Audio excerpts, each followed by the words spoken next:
I don't know. I haven't heard about that one. Is that over on? On White Oaks. Oh, I don't know. Can I even see that clock? It's 6:30. Ah, Sure. I believe it is now 6:30, and I can commence the zoning board meeting for April the 20th, 2026. Could I have the roll call, please, Grayson? Tonight in attendance, we have Tim Whitney, we have Counselor Eric Hoffman, we have Nicole Arsenal, we have Chair Marcia Hayward, we have Deborah Cheney, and we have the Planning Director Rob Mora, and Planning Assistant Director Tyler Carmichael, and myself, Grayson Draper, will be the technician tonight. Thank you, Grayson. First of all, I would like to welcome to the zoning board Nicole Arsenault, who is new to the board, and Deborah Cheney. Thank you very much for volunteering to serve on this board. Tonight, in order to have a full board, I have to appoint Nicole as a voting member tonight. So could we establish that in the records, please, that she will be a voting member?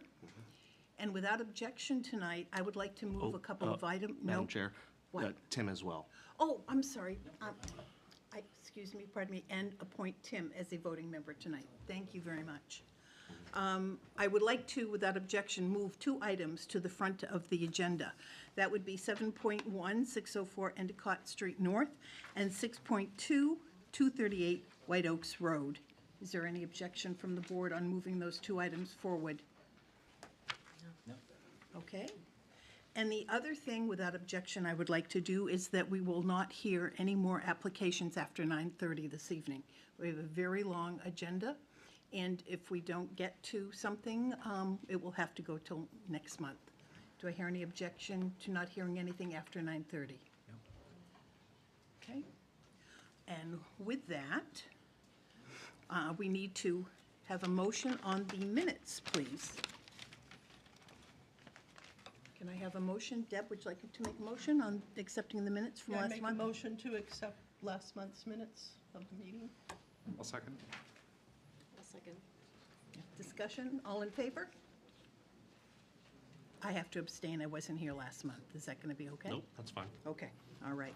So with the minutes done, let us move on. We're going to go to our very first item, which will be, as I mentioned, we're moving forward, 604 Endicott Street North. If they would like to come forward, please.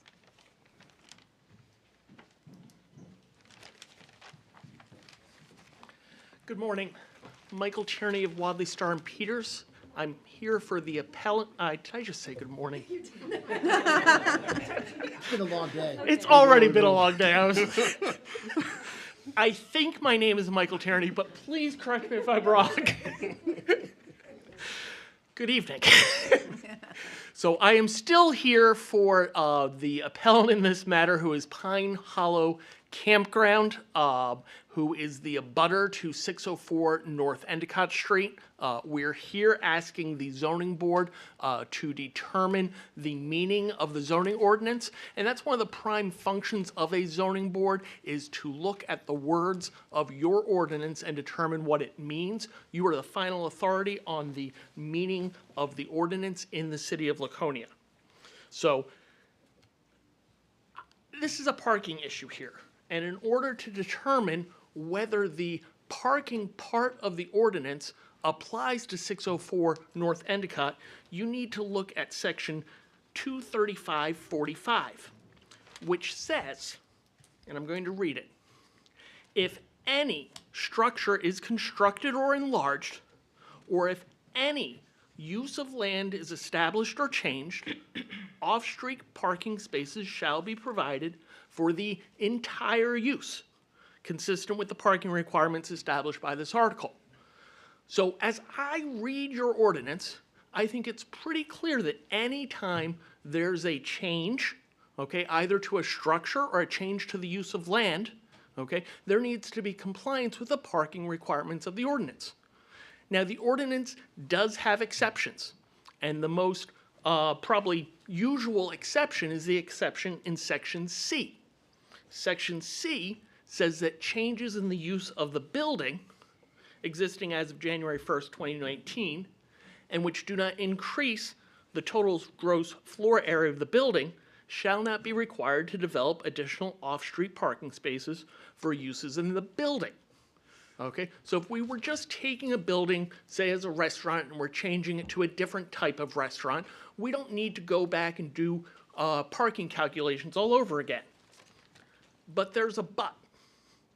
It says, provided that the number of existing parking spaces and loading areas serving the building are maintained and any nonconformity is not increased. Here, we have a site plan application that is putting a new building in a pre-existing parking area. They're putting a new building in a pre-existing parking area, thereby taking away parking, okay, and increasing square footage. Therefore, under your ordinance, the entire site needs to have a calculation of what the parking requirements are. I had submitted a letter late Friday, and I apologize for doing it late Friday, but I was responding to other letters, and if I can,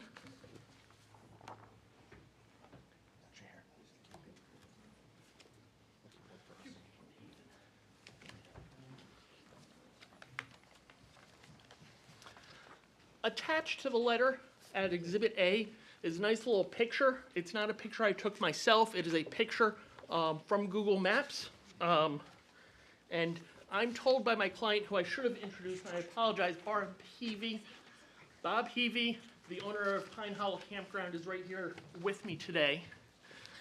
He tells me that little sign right there, car parking around back, has been there for several years. That's not a new sign. That's not something that was put there on Google Maps for the purpose of this case. This is just the way that this business has been run for several years, is that they've been having parking in the back.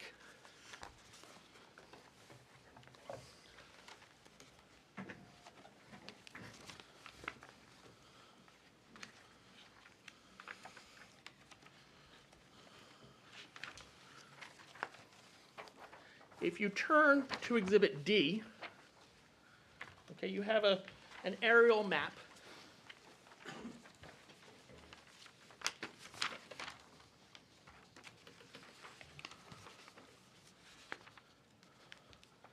And basically, existing building is, well, the existing building there. If you see in the back where some sort of truck or something is parked when this aerial was taken, okay, right behind there is basically where the proposed new building is going to go. You can see the sort of fence line here. That's the approximate property line before the Pine Hollow campground properties right here. And what's important for this board to understand is that these parking spaces that you see right there, okay, are not 604 North Endicott parking spaces. Many of them are Pine Hollow campground parking spaces. And Pine Hollow campground parking spaces can't count toward 604 North Endicott Street, Tiki Plaza's parking requirements.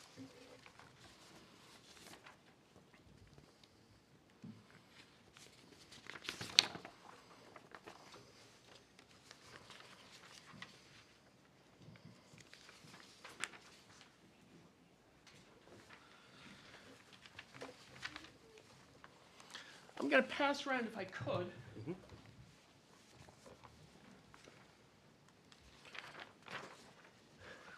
This is a copy of the site plan that was approved by the planning board. Now you'll notice that there is handwriting on this. That handwriting is my own. That's not original to the planning board. But what I did is I looked at their plan and counted up the number of parking spaces. And if you count up the normal parking spaces, looks to me like there's about 17 parking spaces.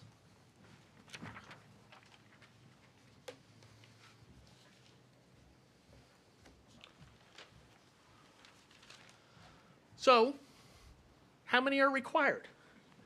That depends, of course, on what uses the property is being used for. What uses the property is being used for is something that the applicant should have told the planning board so that the planning board could do that calculation.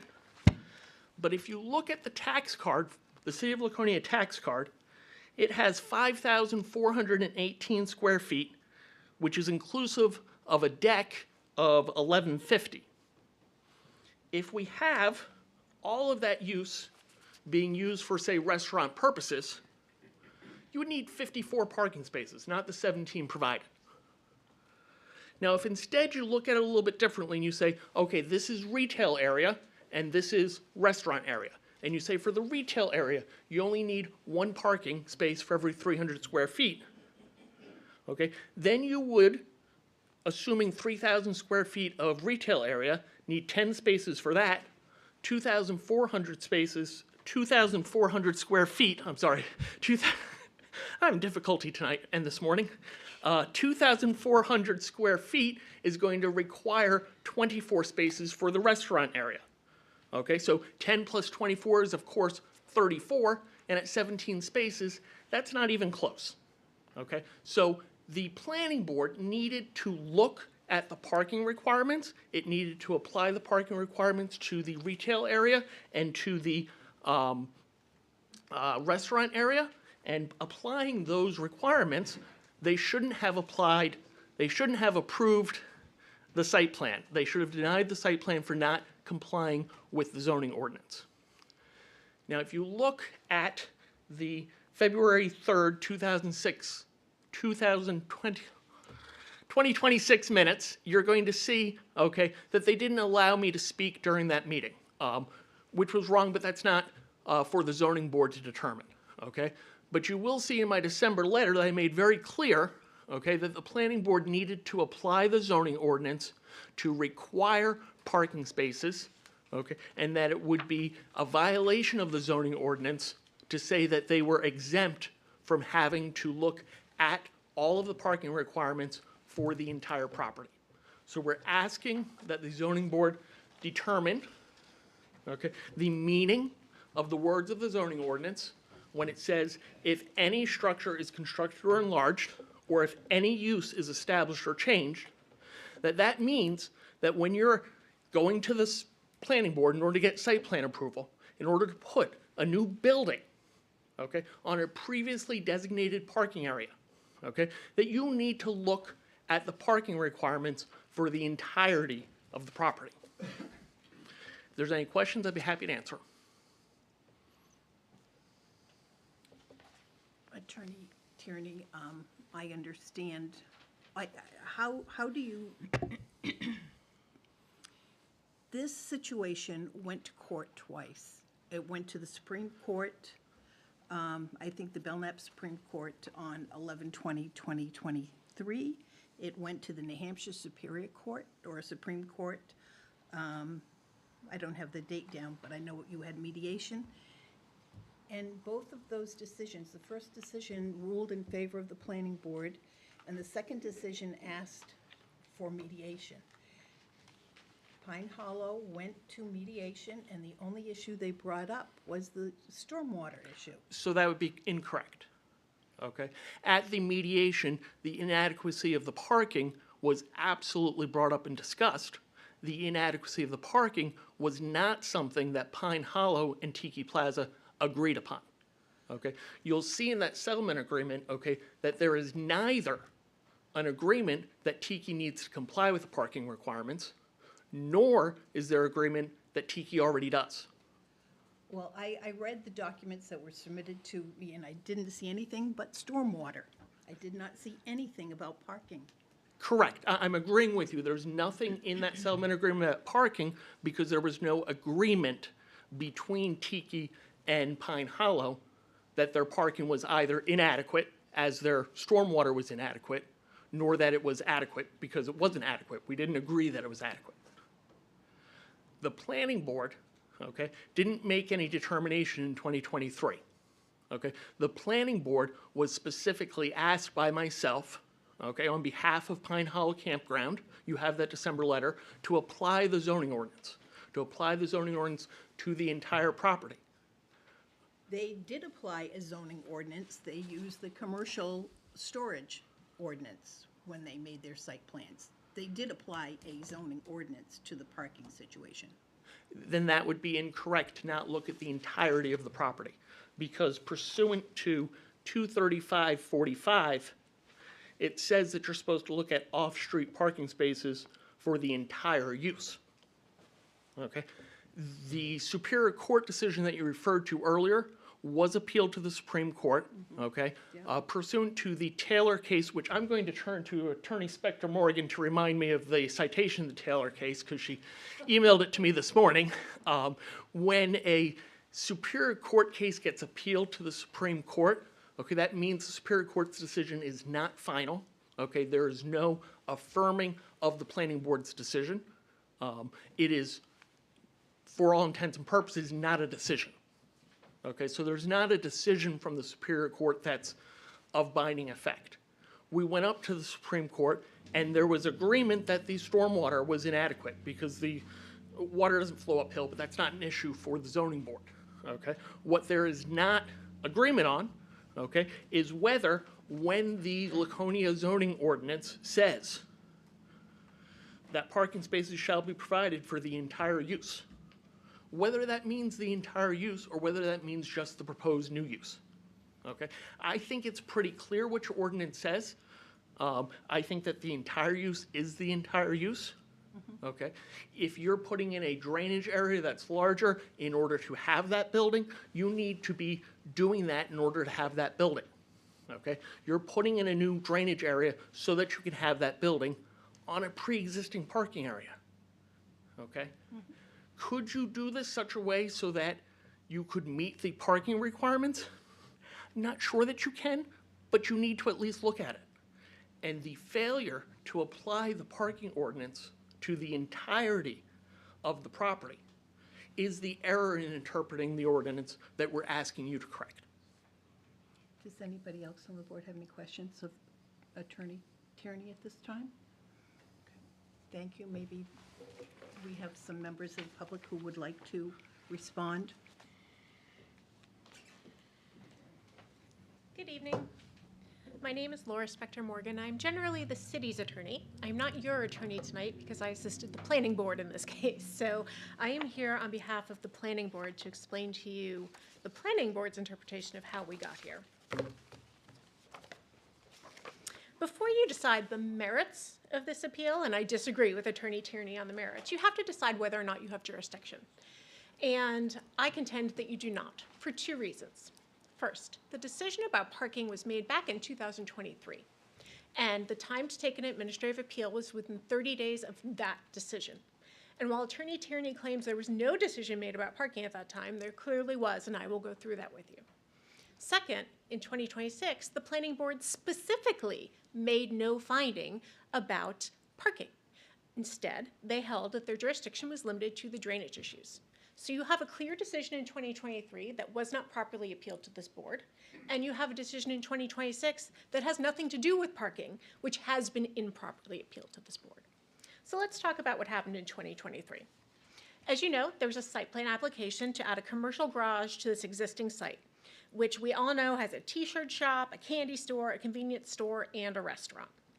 And Pine Hollow objected at that hearing to the site plan amendment, and they complained about parking.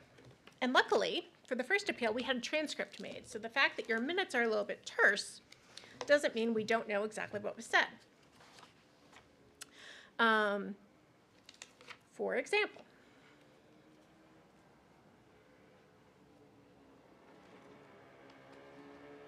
there was discussion about the abutter letter, according to the chairman said, the abutter letter that we received says there's an area identified as proposed gravel parking area.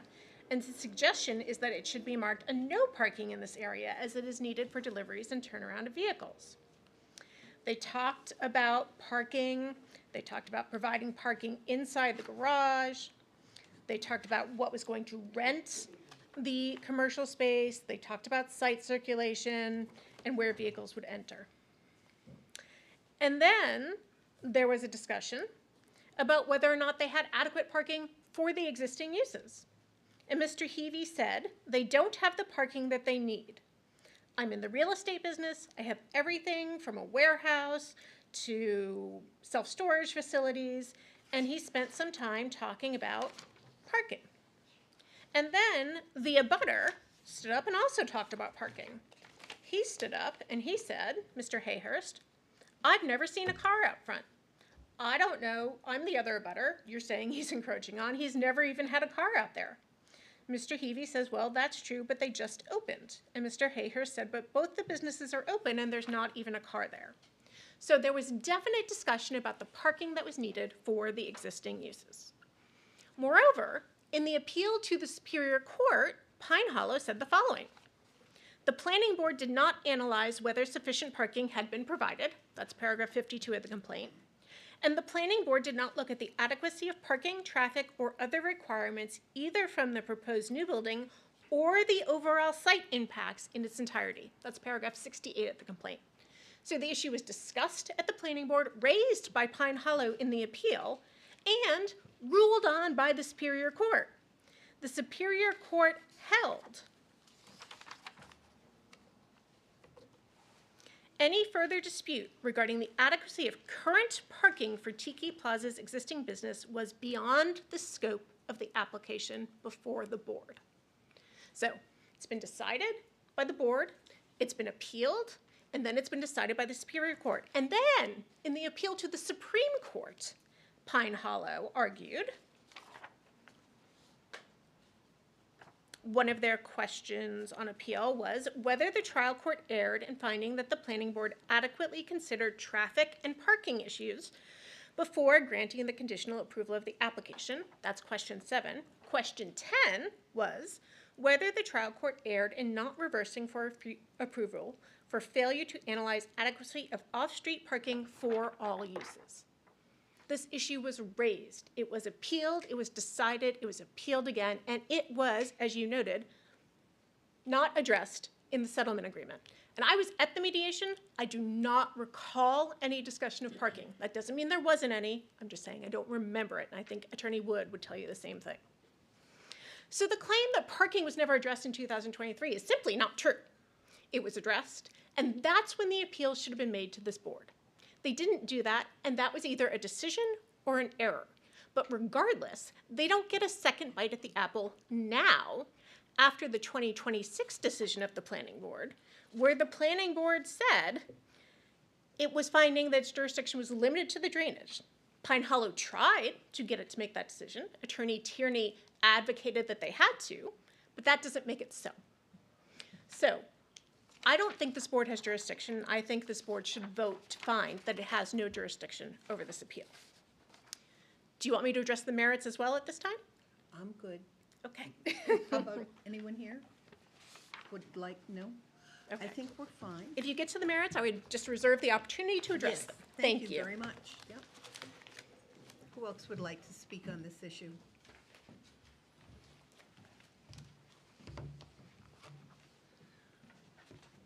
Thank you very much, Madam Chair, members of the board. Ethan Wood with Normandin, Cheney and O'Neill. I'm here on behalf of Tiki Plaza, who is the actual applicant. In the original application to the planning board in 2023 was the intervener in the Supreme Court case and was party to the settlement agreement. And I'll be very brief because, frankly, Attorney Spector Morgan has hit every point that I could possibly make. And the only thing that I would note for this board is in the Supreme Court mediation, Pine Hollow Campground had an opportunity to advocate for additional things that they wanted. And if they didn't get them, had the opportunity to say, we were unsuccessful in mediation, we'll continue to argument, we'll continue the Supreme Court process. They chose not to. They said, we have an agreement, we have something that is sufficient for us, and they had a solution that worked for them. So we undertook what we believed in good faith was the settlement agreement. The fact that we are now back here in front of this board and in front of the Superior Court on the planning board issue is frankly what smacks of bad faith to my client, and we would encourage this board to deny jurisdiction. Thank you. Thank you, Attorney Woods. Is there any other member of the public that would like to speak before we ask Attorney Tierney for a rebuttal? Attorney Tierney, would you like to rebut I think Mr. Heavey wanted to say something Okay, first, if that's certainly. no problem. I'm Bob Heavey. I'm the owner of Pine Hollow. I was the person at all of the times that they were saying that we didn't want to talk about parking. I wanted very badly to talk about parking. They wanted to talk about the water issue because they couldn't deny it. They knew that they had not a big enough drain system or detention area. So that's what they focused on. I brought up the parking. I brought up the fact that if they put the building up, they were taking away parking, because that's where a lot of people, in fact, if you look in front of Tiki Plaza, there's a sign there that says parking in the rear. When JT's, I think it was JT's, was there, that was the original owner, J something, I hope it's T, they had a sign saying parking in the rear. Now, I spoke to this gentleman over here for a brief moment this afternoon, Mr. More. Moore, okay. And he said to me, well, if they park there, it wasn't approved by the town. There's nothing that says the town approved it. Well, you can't find me a single piece of paper anywhere in the town's files that I've gone through a lot of says any of that parking was approved. There's no approval on the parking. There's nothing that says there's 15 spots here and 4 spots here or 6 spots over here. There is nothing. So obviously, if they didn't do it on the front, they certainly didn't do it on the back. That's not a very good excuse, but this is what I've been getting on this issue. They're trying to make this look like it's okay, and they're breaking the law doing it, and I've spent a lot of money trying to correct this problem. This has an immediate effect. In fact, if you go up there now, they know where my land is. I have a fence. I've set it back about 10 feet on our property because I put it up just to keep my campers from going over on that property. But if you go over there, you'll see they've got boats parked on it. They've got all sorts of stuff, not on their property, on my property, inside, you know, the fenced-in area, or I'm sorry, just on their side of the fenced-in area. So again, bad faith. They certainly know they're not supposed to be parking stuff there. They've got plenty of other rooms to do it, and it's the same thing. The same with the parking issue. They know they need the parking. I feel bad for the guy who owns that bar lounge at the Tiki Plaza because he doesn't have enough parking, and I've got more parking on my side of the property, and it basically used on Bike Week. So the rest of the time we don't need it, but we do need it for Bike Week. So I don't say much. I talk to him when I do I mention it to him. I said, listen, I don't mind you using it, but I want you to know it does not belong to Tiki Plaza.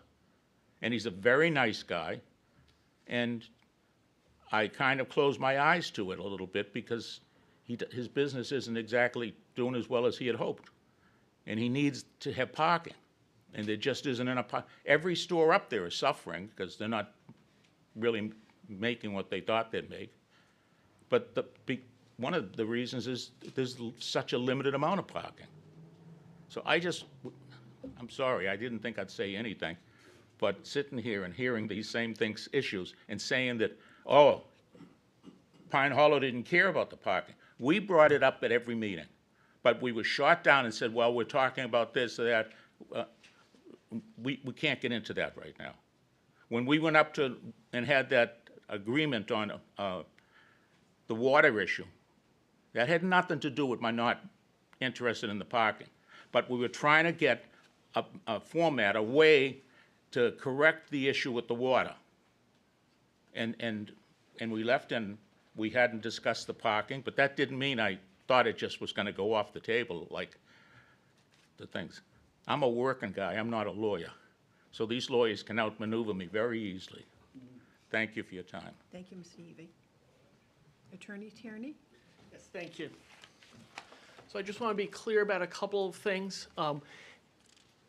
The discussion in 2023 about general parking needs and the adequacy of parking is very different than a specific request that the parking requirements of the Laconia zoning ordinance be applied to the entire property, consistent with section 235-45A.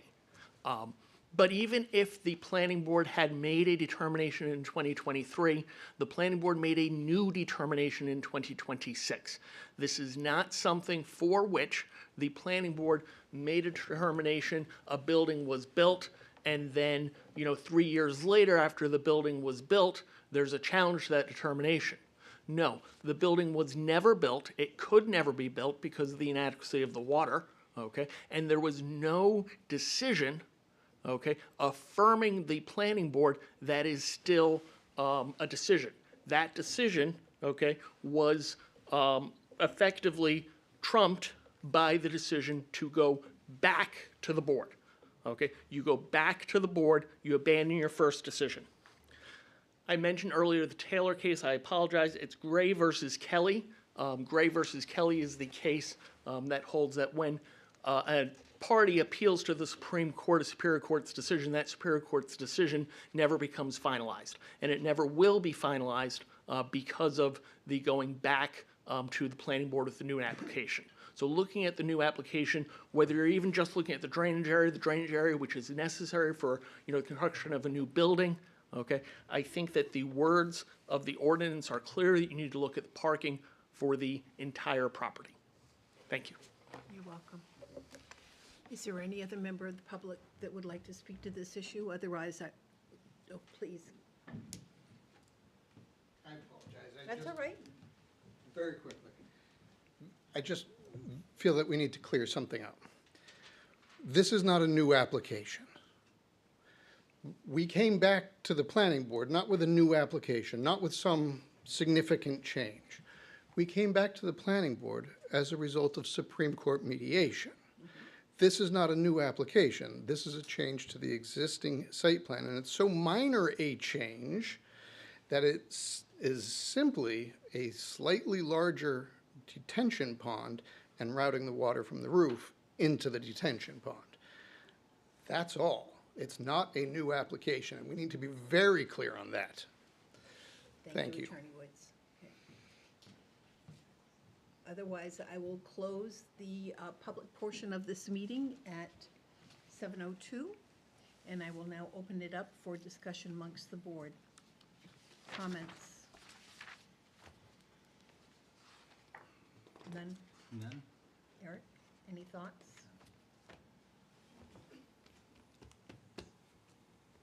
Thoughts?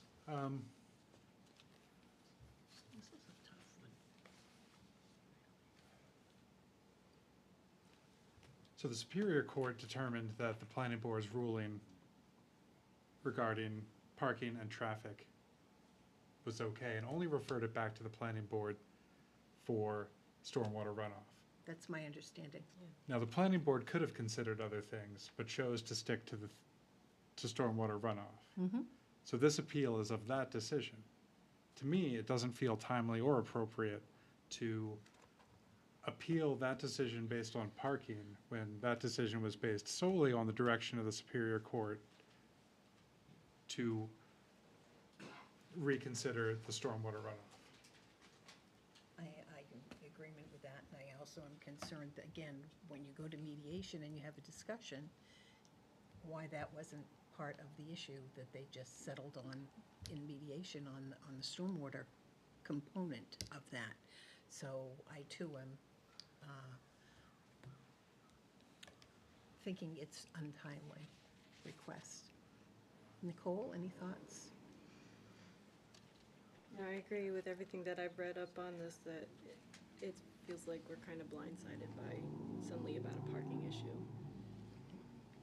I agree. I absolutely. I would like to make a motion on this issue. I would like a motion to deny due to untimeliness of this request, that the request should have been made to the zoning board within 30 days of the planning board decision, which was May 3rd, 2023. And for that reason, it should not be brought forth before the zoning board. I'll second that. All in favor?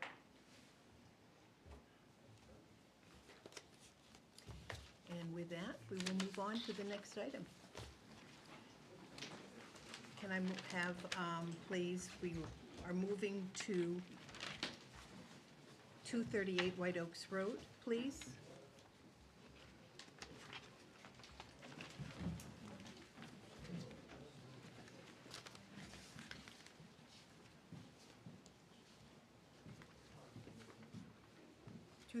White Oaks Road? I think they're funneling it now. Oh, I'm sorry. Thank you. Rob, can I ask you a question? I tried to look this up. They won't put it at the moment.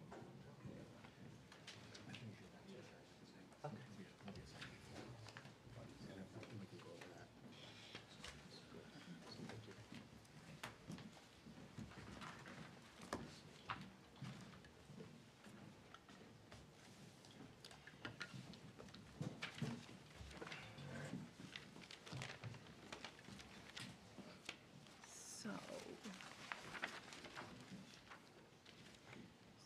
238 White Oaks Road, would you like to come forward and give a presentation? And you are asking for a variance to allow the construction of 12 single-family residences.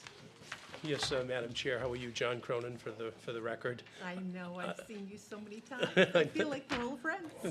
I feel the same way. It's always nice to come up here. So there's two agenda items, and I know there was some juggling of how it goes. You recall maybe the last time that we were here, we had the campground case that was not well received, and there was some invitation and suggestions from board members to go back to the 12-unit proposal. Had some hard discussion about that. As members of the board know, if you don't file a request for reconsideration, you waive all of your rights. There's also some meetings with some of the active members of the neighborhood that have been consistently opposed to the campground and other developments. And there actually was a settlement agreement signed on January 30th of 2026 that had a lot of conditions that were supportive of the 12-unit. I believe legally that's probably enforceable, but after that was signed, the author of it said that he was uncomfortable with it because the campground was not withdrawn. And I just want to make it clear that my hope would be that we could do the 12-unit first, and if that is lucky enough to be approved, that we would stay any action on the reconsideration. Because if the 12-unit survives the process and it doesn't get appealed and it goes its 30 days, we would make a commitment on the record to withdraw the campground proposal. If, for instance, if this 12-unit is denied, clients are going to have to make a decision what, if anything, they want to pursue, or do they just want to land bank it for a while. But at least it will leave the options open and maybe give some comfort to some of the folks that if the 12-unit gets done, and although the indication was that they don't want to abide, and not all the parties were together on this agreement, so in fairness, some of the people would not be bound by this and have every right to speak their piece this evening, and I understand that. But there are some conditions and some things that I don't think either your regulations or the planning regulations would require the applicant to do. But if you see fit to grant a variance, we would be willing to incorporate many of those things in the conditions of approval. Such things as relocating, there's 3 buildings that are on the side closest to one of the abutters. The abutter had a legitimate concern about the location of the garages and the potential for having headlights. So those were adjusted so that the garages would come out perpendicular and the lights would be blocked by the garage. Also a condition to build a buffer, a substantial buffer between the 2 properties. And there's some other things.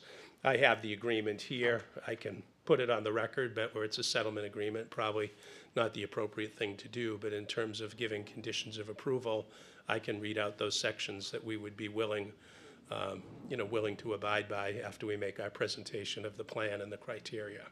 So if that procedurally is okay, Madam Chair, I'd like to proceed with the 12-unit. And you're familiar with the properties. It's 10 acres. Yes. And I've read some of the opposition letters. And You know, I've read many of them in my career, and they're well-written, and I understand their concerns. And, you know, essentially, basically, the thrust of some of them is that, you know, if you buy a piece of property and knowing what it is, you should never get a variance. Well, that would put a lot of ZBAs out of business. And whether you buy it or whether you've owned it for a long period of time is insignificant in that test. Now, certainly you can't create the hardship, but in this particular property, when you look at the zoning and the decision in Gray Rocks, which says a preliminary basis to look at your variance criteria is to take a look at hardship, and is there a fair and substantial application of the ordinance to this property? Well, this particular zoning was done before there was sewer and water, and now there's sewer and water there. So it would be ripe for rezoning, and it would be ripe for the state legislation that could even reduce single-family lots to a half an acre. That was addressed in the last legislative session, and it didn't pass. There's some rumblings that it's going to come up again. I can't speak to that, but I know there's a faction up at the legislature that wants to see minimum lot sizes reduced when there's sewer and water. The other thing that we talked about in terms of hardship here, when people say, well, you can do 5 lots, it's a deep lot. There's a lot of depth going back, and there's not the frontage to put 5 street front homes, you know, cut them out and use the frontage of White Oaks. So you'd have to build an interior road. And you know from your planning regulations, to meet the town requirements with right-of-way and cross-section and infrastructure, it's just economically not feasible to build an interior road to pick up some additional houses. In terms of the house that's on the property, I like old houses and have an old one myself and am passionate about it. There was some discussions with folks if they wanted to take it and move it. One person expressed interest in that, in doing that, so it wouldn't be demolished. But I'd say that that property was available, you know, for people to compete to buy if their passion and their goal was to save that structure. And when you buy a property subject to any historical regulations, you do have the right to demolish it if it's not the highest and best use. But taking a look at the plan, you'll see coming off of White Oaks, you see the circular road with the layout of the homes. That plan doesn't show the relocation of the garages, which would be a condition over here facing the abutter. So rather than the cars coming here, shining light into this lot, that would be turned to the side. So the driveway would stop short. And there's 3 of those on this side that all would happen, and the berm would go in on this particular area. Looking at the spirit and intent of the ordinance and the public interest, when you look at those 2 prongs and the way the standard is, will the essential character be changed in a marked way? And one of the ways you can do that, look is what's approved. Well, there's housing there and housing's being proposed. And that's kind of the generic test that they look at it. So we feel by doing this that you have housing, it's going to be nice housing, consistent with colonial values and some of the other homes that are out there.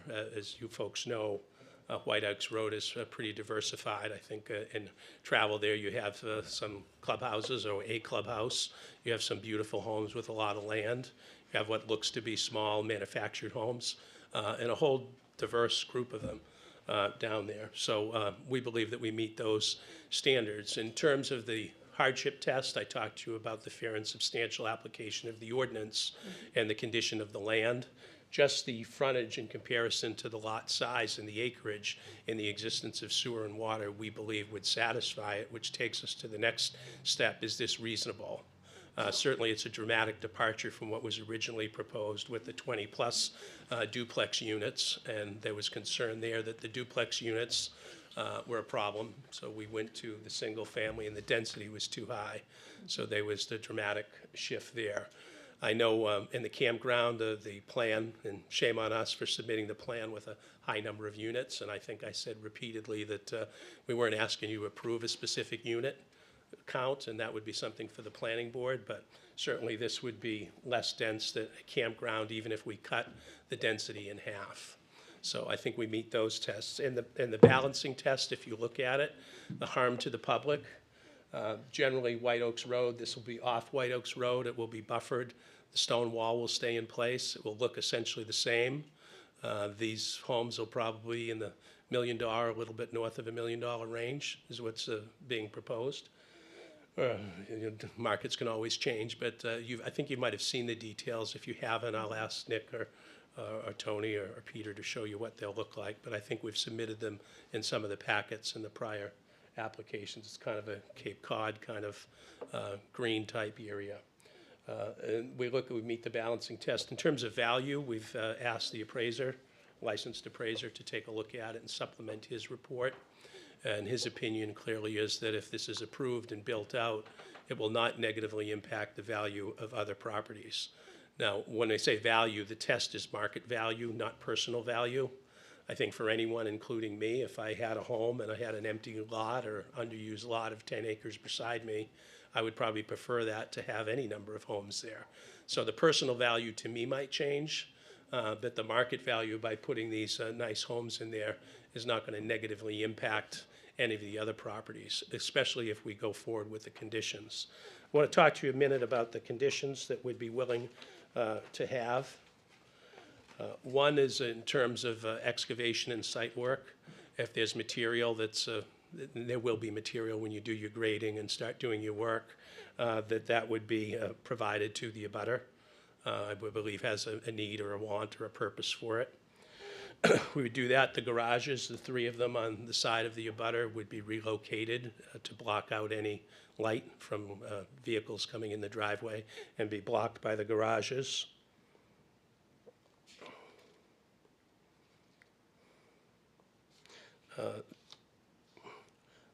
The stone wall that's there, that will remain and be cleaned up a little bit, so that's a benefit.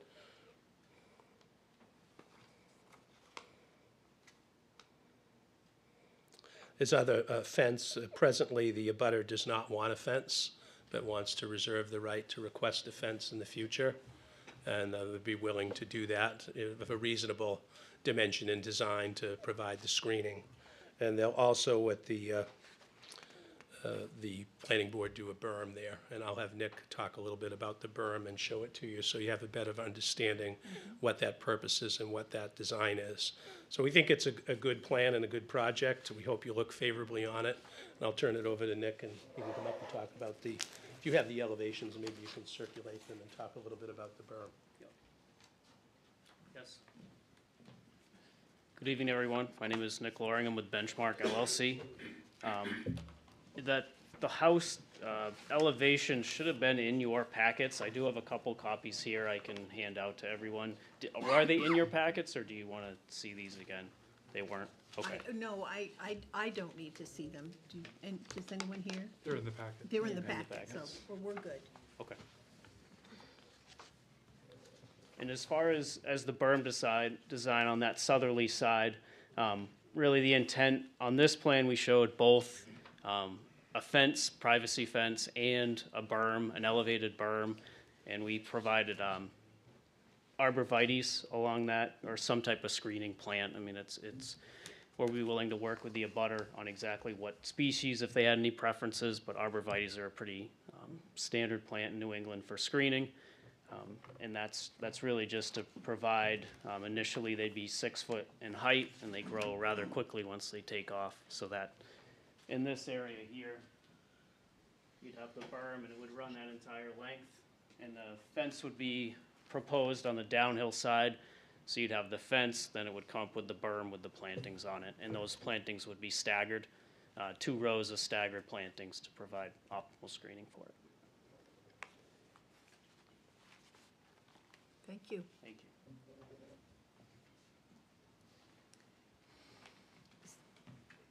Does anybody have any questions for Mr. Loring before I open it up to other members? No? Okay. Is there any member of the public who would like to speak to this issue?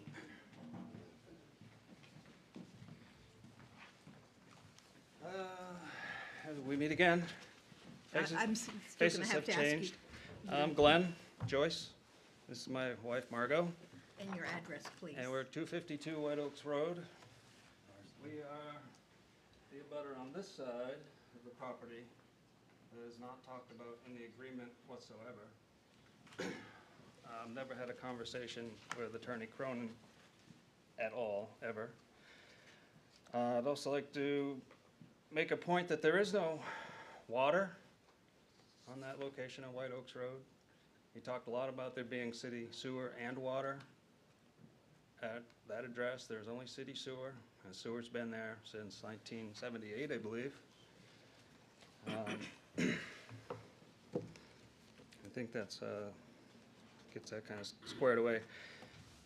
So anyway, RR1 and RR2 zoning was intended to recognize the historic, scenic, and agricultural values of White Oaks Road, Parade Road, Meredith Center. As stated in the city's master plan, Laconia will maintain a balance between our beautiful natural resources and economic development.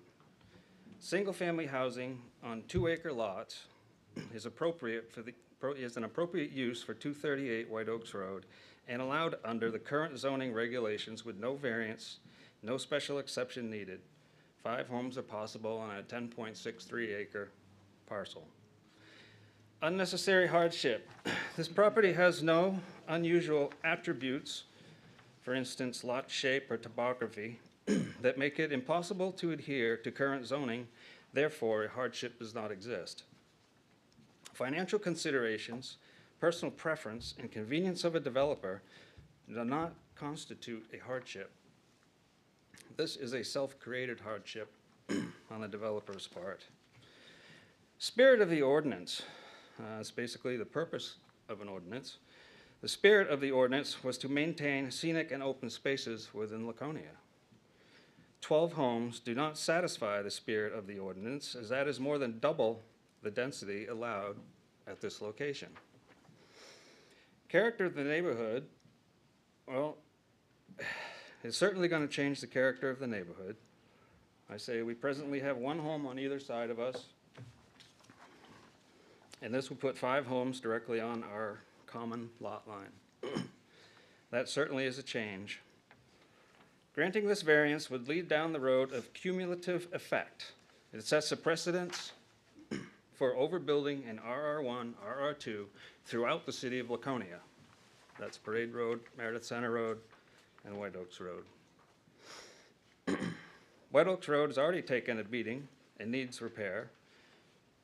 This will add to additional traffic to an already burdened road, especially during construction, spring, summer, and fall months, challenging and backing up the signs, stop signs, on Lake Street and Endicott Street East. We ask the board to deny this variance. Thank you. Mike, you made the comment that you've never had a conversation with Attorney Cornyn. What would you say to him? What is it you would like to see happen on your corner? You're hearing what other people are asking for and seem to be getting by having a discussion. What is it you would like to see on your side? I think 5 homes that fit that plot would be sufficient. If you have to put in a road to do it, then you have to put in a road to do it. So you want to see it limited to 5 homes? Correct. Not 12? I just want the zoning board to stick to the zoning regulations that we have in place. To have the openness of the homes that we have now and not continue this crowding of White Oaks Road with these big developments. I have a quick question. Can you expound on the road, you said the roads have already suffered. In what way? White Oaks. Well, there's potholes. Obviously, there's been digging and. But is it normal wear and tear, or do you attribute it to No, prior development? I think it's an ongoing development. I don't know if the city has a plan to repair the road when all this is all done, but there's been a lot of development on White Oaks Road. Do you attribute the damage to that? I do. That's my question. Yes. Thank you. They use the road a lot during these developments as a parking lot for, I mean, we've had a lot of dangerous situations at the bottom of White Oaks Road on the Margate side because they close off the road and they close off one full lane and then they want you to go around there. And I've almost had 2 head-ons, and not with little trucks, with dump trucks. And there's been a lot of problems. We've called the police several times about this. And, you know, they resolve it for a week and then it goes back. And so there's a lot of issues with all these trucks. They're big Thank you. Thank you. Who else would like to speak to this issue? Please come and state your name and address, please, for the record. Good evening, Stephen Duty, 398 White Oaks Road. The gentleman, the couple that spoke before me kind of brought up every point that I had on my mind. You know, over the last 6 months, I think this is the 5th time I've been here to listen to projects that are going on White Oaks Road. You know, it's rural residential. You know, it's probably one of the nicer rural neighborhoods in the city of Laconia. And, you know, over the past several years, the building on that road is just out of control. You know, directly across the street from me, there's 25 houses going in there.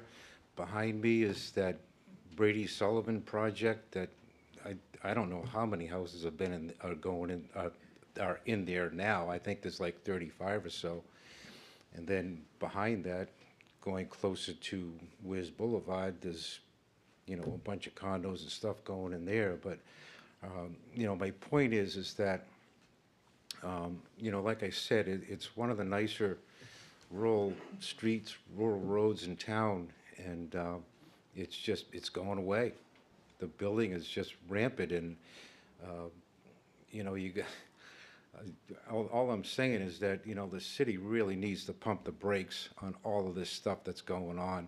I mean, you drive through the Weirs, you know, most anywhere around town, and it's just, it's crazy, the amount of stuff that's going on. And I don't know if anybody here spends any time in South Florida or not, but if you have, you know, they've already gone past what, you know, has gone on up here, and there's just a glut of condominiums, homes. Traffic is an absolute nightmare, and the same thing is happening up here. And you know, the gentleman had a good point. You know, if the developer, you know, wants to develop this property, then, you know, put a house on 2 acres. Don't jam them all together, because it's just, you know, it just ruins the whole atmosphere of living in a rural area. And over the past, you know, 5 or 6 years, it's getting far from being rural and quiet like it was prior to. So that's the point I'd like to make, and Thank you, Mr. thank you for listening to me. Thank you, Mr. Duty. Okay.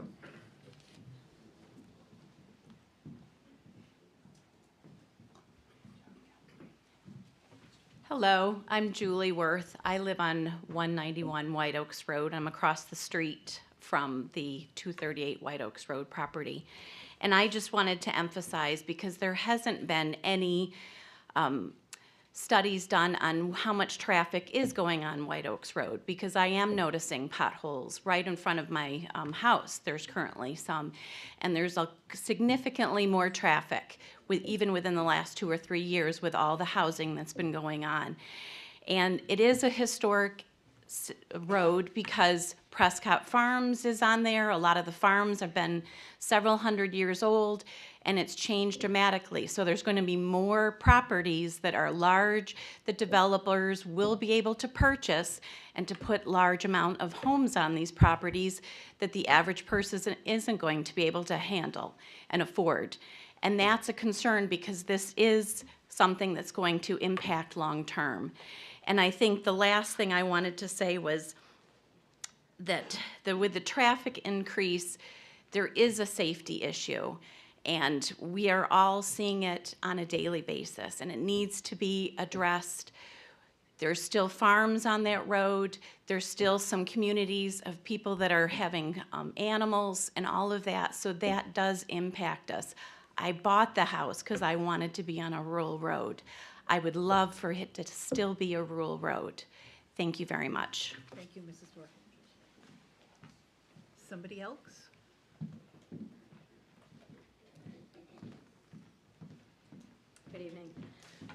My name is Mary Smith. I am representing my parents who live at 774 White Oaks Road. Their name is Cedrone. So pretty much going to reiterate what has already been said, but I'm going to go a little bit further. So I'm going to go through and hopefully show how the criteria has not been met. First one, contrary to the public interest, zoning objectives.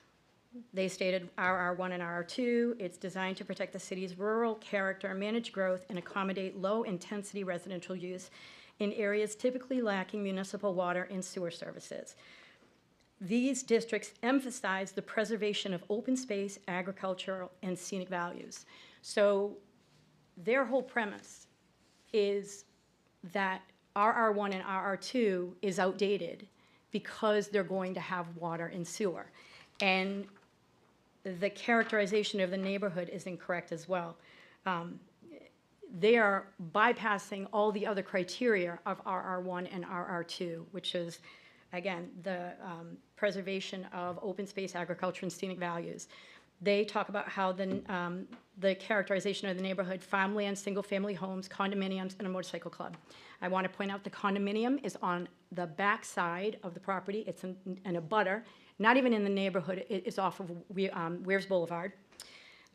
The motorcycle club is at the end of a dead-end road, Fillmore Ave, which is actually off of White Oaks Road. So again, I would not consider those the character of the neighborhood. The neighborhood is a single-family homes, not a cluster subdivision.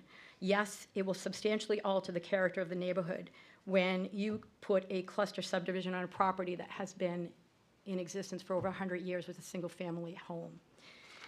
They claim that the proposed development advances the public interest by reducing the density because it's limited to 12 single-family homes. I say opposed to what? Right? The property as it exists is a single-family home. So how is the public interest advanced by adding more than what is there now or even permitted? So I don't believe that that is accurate. The number of homes he wants to build on the site could potentially pose traffic safety issues. As she said, there is no traffic study. I know they did one for the RV, but at that time I pointed out that the traffic study that was done was talking about Warner or Ware, somewhere that is not comparable to White Oaks Road and Weirs Beach and the surrounding areas. So I don't believe that a traffic study would show that it could harm it one way or not. Granting the variance will not be contrary to the spirit of the ordinance. They claim that since the proposed development will not alter the essential character of the neighborhood, granting the variance will not violate the ordinance's basic zoning objectives. As stated above, it would definitely alter. It would change the character of the neighborhood. So I believe it is contrary to the spirit of the ordinance. The proposed use would not diminish surrounding property values. Applicant provided a letter in support of this development. However, the appraiser failed to point out the areas. He just made notion that he did comparable locations. Didn't say where. So how can you get a true comparison if you don't know where the areas are and if they are similar to White Oaks Road? The other thing I'd like to say about the values is, yes, obviously he's talking $1 million homes. Yep, I would assume your property is going to go up, except for there could be people that might not want to live near a cluster subdivision, and it could negatively impact someone's property value because you're removing the very thing that attracts people to White Oaks Road, the rural setting. So a cluster subdivision could, in turn, turn off people, and that would diminish your property. I'd also like to point out that an expert opinion, the ZBA does not have to accept the conclusion of the experts, and you can rely on your own decision based on that. And then, granting the variance, substantial justice would be done. So the question is, how is substantial justice done by granting this variance? It means permitting a reasonable use of property that does not harm the public interest, neighborhood character, or neighboring property values. So we've already established, at least I feel we have, that the neighborhood will change. The loss they speak of the applicant, it falls on his decision to purchase a residential home, claim it is in disrepair, and then try to overdevelop to maximize his investment. This property was sold as a resident, not a vacant lot. His reasoning for granting the variance is based solely on cost. and the cost of development does not seem like a valid or good enough reason to justify substantial justice being done by granting this variance. As provided for the much-needed housing in the community, million-dollar homes are not what is needed in this family, right? These people cannot afford these houses. These are high-end. These are out of reach from the everyday people that the city of Laconia needs housing for. Denial of the variance would result in unnecessary hardship to the owner owning to the special conditions of the land. I had to look that up because I wasn't quite sure what that meant. But owning to the special conditions of the land is crucial for obtaining a zoning variance. It means the property has unique physical characteristics, irregular shape, unusual topography, narrowness, location that distinguish it from nearby properties. And it's what those features that make it impossible to use the land in strict compliance with zoning laws, creating an unnecessary hardship. So again, they fall back on the RR1 and RR2 as only needing septic and water, and by removing that, then there's no need for that. That's not the case. And then they speak of the proposed is a reasonable use. So for that, I am going to pull a couple of things. So from the Board of Adjustment in New Hampshire, they have a clause on literal enforcement of the provisions of the ordinance would result in unnecessary hardships. So it says, the term hardship caused more problems for Board of Adjustments than anything else because it's so general, it has more implications outside of the zoning law. But its basic purpose imposes some hardship on all property, setting lot sizes, dimensions, allowable uses. I mean, that's a given, that's what it's for. The restrictions on one parcel are balanced by similar restrictions on other parcels. When the hardship so imposed is shared equally by all property owners, no grounds for a variance exist. Only when some characteristics of the particular land in question makes it different from others can an unnecessary hardship be claimed. Then I would also like to cite Governor's Island v. the Town of Guilford. It talks about unnecessary hardship.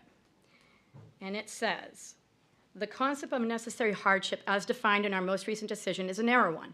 A hardship exists when an ordinance unduly restricts the use to which land may be put. The hardship must arise from a special condition of the land which distinguishes it from other land in the same area with respect to suitability for the use for which it is zoned. It is not enough that application of the ordinance may cause the landowner to suffer some financial loss. For hardship to exist under this test, the deprivation resulting from application of the ordinance must be so great as to effectively prevent the owner from making any reasonable use of the land. If the land is reasonably suitable for a permitted use, then there is no hardship and no grounds for a variance, even if the 4 of the 5 parts have been met. So I do not think for 1 minute that he has met the criteria for hardship, even if they can say that they think they met all of them. I don't believe he's met many of them. But ultimately, this is a single-family residential house. It's been there for over 100 years. To say that he can't use it, or to say, I believe the comment was made that if someone else wanted to have done something with it, they should have purchased it. He bought it the day it came on the market. Pretty sure it was a backside deal, so that nobody had that opportunity to do just what was suggested. Buy it and do something else with it, so that this wasn't a person that was trying to overdevelop a residential lot that is going to change the characteristic of this neighborhood. So I ask that you deny it for those reasons. Thank you. Thank you. Anyone else would that like to speak?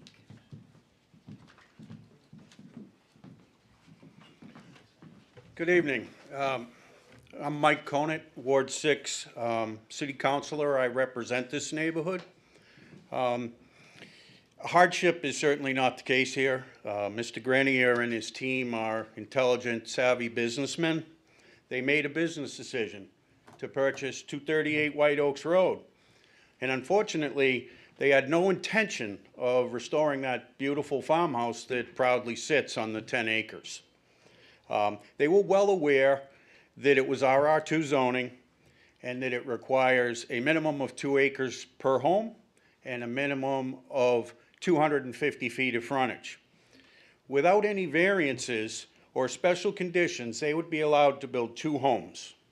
The total frontage is 655 feet, and that would only allow for 2 homes road frontage-wise. Zoning's not a suggestion.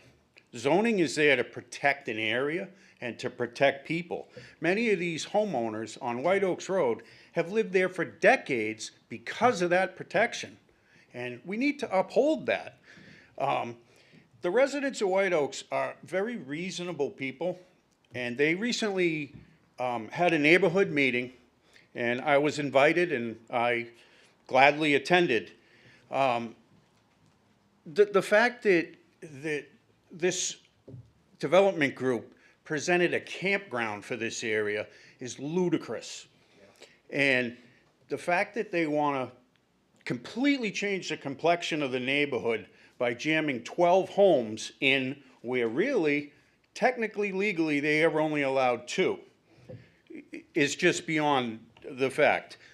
Now, I do know, after meeting with these neighbors, that if Mr. Grenier and his team were to come to this board with a reasonable development plan, and that would be something like 5 homes on the 10 acres, the neighbors would be willing to listen, and I'm sure they could work something out. They're very reasonable people. I just, 2 things. I really hope that you hold the current developer to the zoning that is there. It's there to protect all of these neighbors that live there. So you really should hold them to that. If not, you're saying to every developer, well, just come in with a plan and anything goes. That's not good. And I know we have a couple new faces on this board. I hope if you're gonna render any type of decision that you have visited this property and you know exactly what we're dealing with. Thank you for your time. Thank you, Mr. Conant. Anyone else?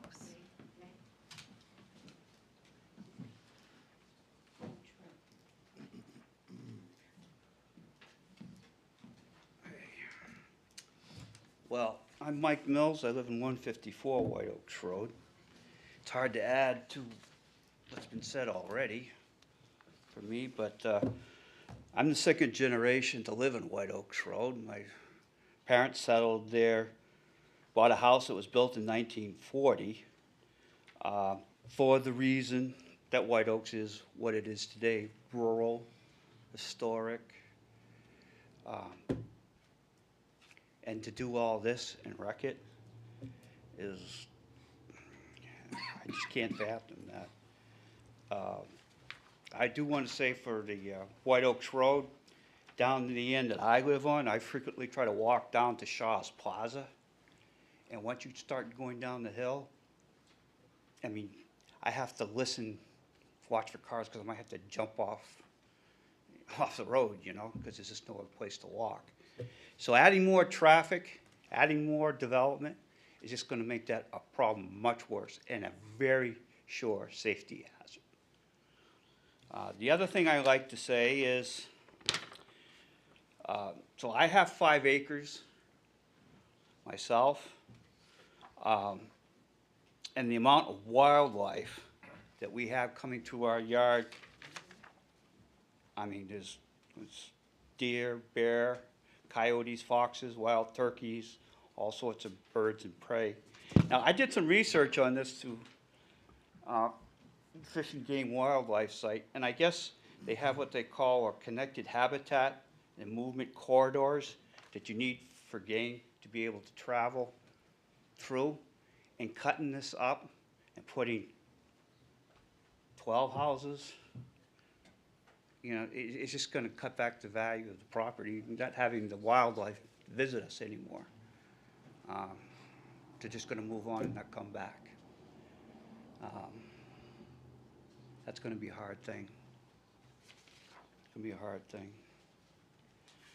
You know, so I can understand, I'm a businessman, I'm 3rd generation businessman. I can understand the need to want to make money, but there's a limit. And that's why we have the rule of law, that's why we have zoning, protect the people that already live there, the value that they have in their property. So that's all I want to say. Thank you, Mr. Mills. Anyone else?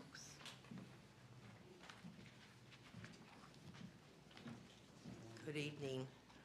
I am not in a butter. My name is May Stewart. I live at 1424 Old North Main Street, and we also have a business in Lakeport.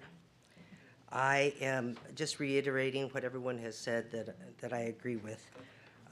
I do have a question. I noticed on the agenda that you posted that there were 2 letters from abutters that were also listed. My husband and I, Peter, have also sent in an email to the zoning a couple times. The last time was March 16th. I don't know if you haven't received that. I'm not sure where it goes because I sent it to planning@laconia.nh.gov.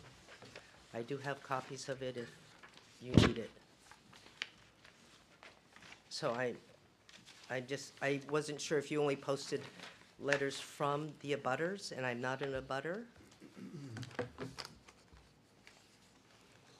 But I'm happy to give you copies of what we sent in. Yes. You do have it. No, You don't.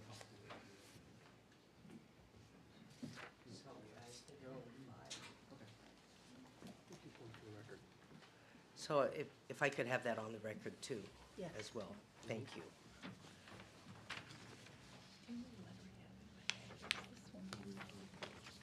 My understanding is this property is, part of it is in RR2, which is even more strict than the RR1 regulations. So I agree with Mr. Conant. I don't think you can do any more than 2 houses on the road frontage. I see no reason why you would violate the spirit of this of this ordinance. So I just want to let you know that we are opposed and we hope you deny it. Thank you. Anyone else?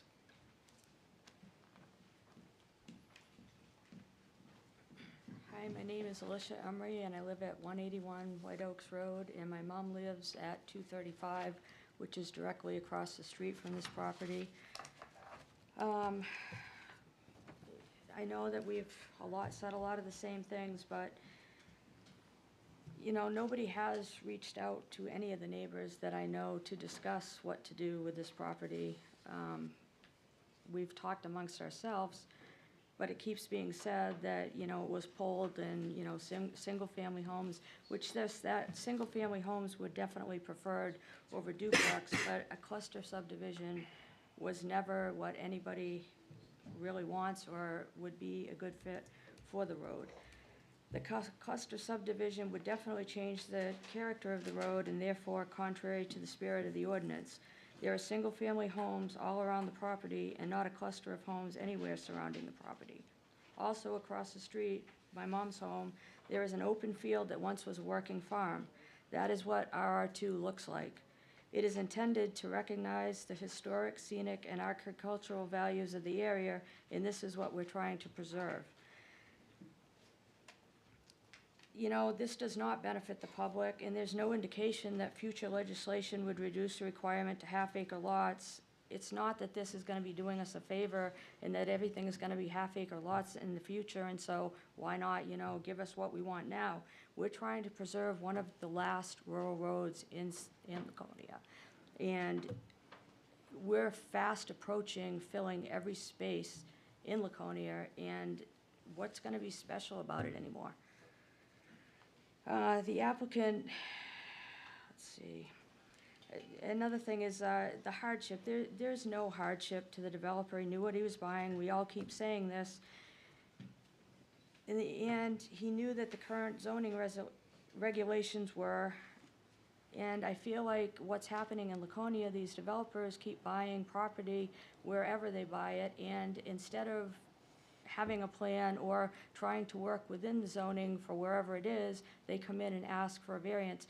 And yes, that's why you're here, to give variances, but these are extreme variances. It's not just, you know, you can only really technically do 2, but I want 5, or you can only do 5, but I want 7. No, it's, I want 12. you know, almost 3 times really what should be in this location. We have zoning for a reason. This will definitely set precedent for the rest of the road. Like I've said before, there's a lot of older people on the road that will be selling in the future. If this is allowed, then it will set precedent. And you can say, well, no, it's not the same or whatever, but people are gonna use this. Anybody down the road is gonna use whatever's happening here as, well, they did this, we can do that. Nobody's saying that we don't want them to develop the property and that they can't do anything with the property. You know, we're just trying to preserve the road. We all bought houses here for a reason. We could have bought downtown Laconia. People buy according to where they want to live. And a cluster subdivision does not belong on White Oaks Road. I think the city needs to maintain a balance between development and preserving the character that makes our city special. And I feel like it's going to be too late pretty soon. I respectfully ask the board to deny this application. Thank you, Ms. Emery. Anyone else?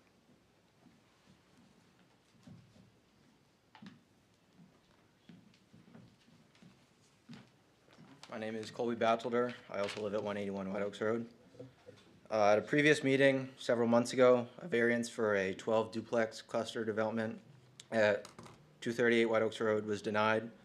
The board determined that placing a 12 building cluster development in this rural area would fundamentally alter the character of this neighborhood. Tonight, another 12 building proposal is being presented for a variance. While the buildings are slightly smaller and it is less dense, the layout is identical. It is a 12 building cluster subdivision thrown into the middle of a rural residential road.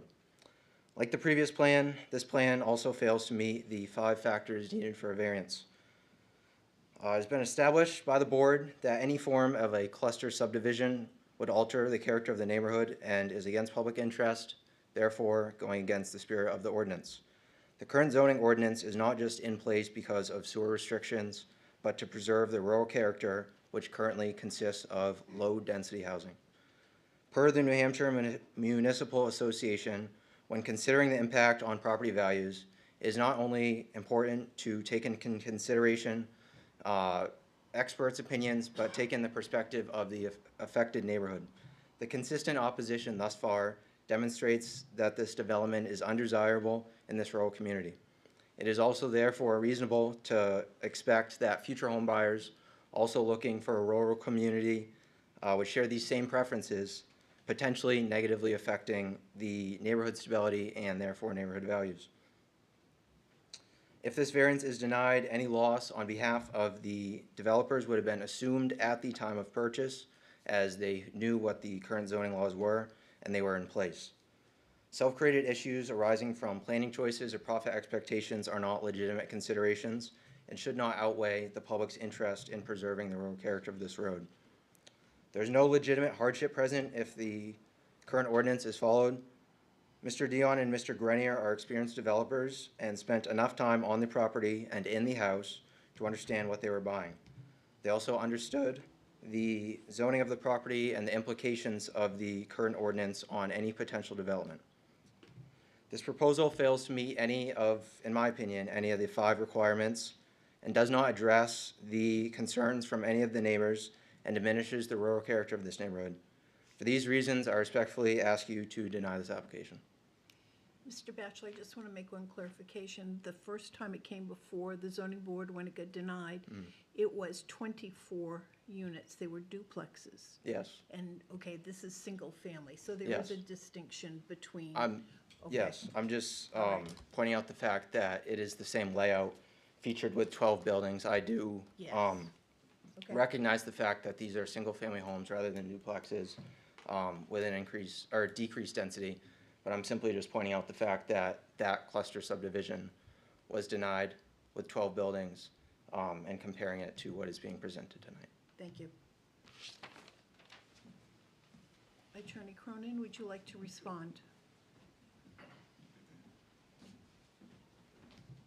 Thank you, Madam Chair. The gentleman that spoke first was correct. I've had no conversations with him. We've been here a number of times. We've been out in the hall and spoke to various people at different times. And the gentleman that was kind of the arbiter of the settlement agreement, he had approached both Peter and Tony, that's Mr. Ingram, and said that he was the representative for the neighborhood and had organized them. If there was, I'm telling you what he said. Maybe No they disagree comments. with it, All but, conversations directed to the board, please. but we're happy to have conversations. I think, Madam Chair, you said, what would you like to see there? Certainly receptive to doing a buffer or other sorts of things. And, you know, there's some threat, I think, of people that it's evil to seek out a variance and buy property. It happens all over the state. The young lady that spoke eloquently about variance prongs in the Governor's Island case, she didn't talk about Gray Rex or Bocce or Simplex, and I know she has a conflict with Laura, so maybe not something you can run by her. But I think the case law is a little bit different on that after Justice Horton's decision. But neither here nor there, people have some comments. I think this board knows that questions about road are for the planning board and not the jurisdiction of this board. I would say that Weirs Boulevard, Route 3, a lot of our very busy New Hampshire roads have one lane going in each direction. That road doesn't appear to have any problems. May not be what it is, and it may be more traffic than what they have now, but if you put 5 big houses with ADUs on there, would the impact be that much different? Probably not. Could be actually more.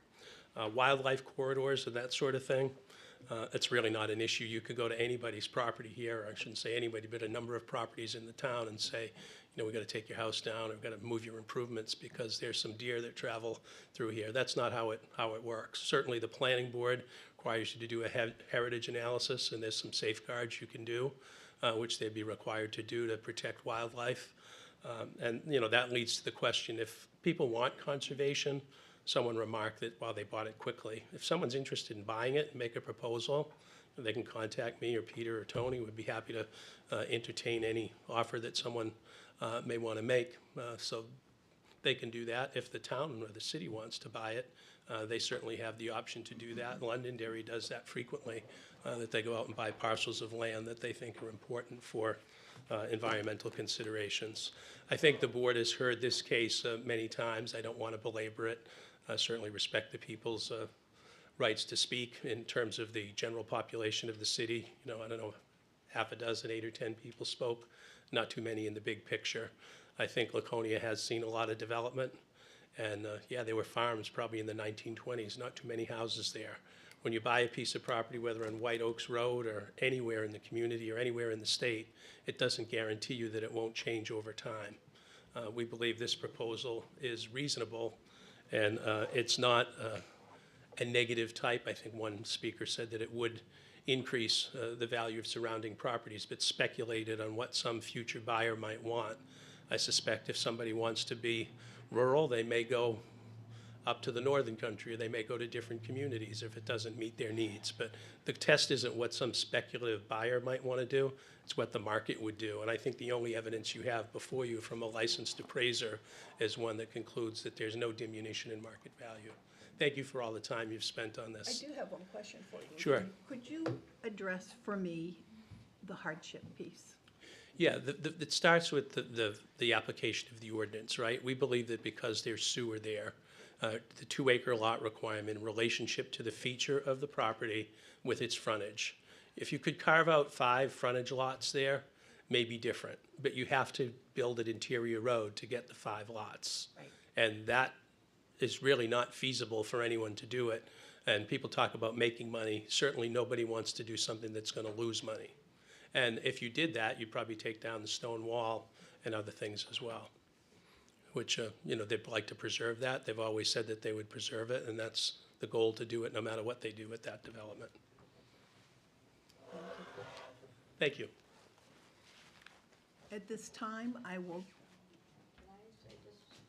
Yes, of course. I haven't closed the public hearing, so please, Ms. Emery.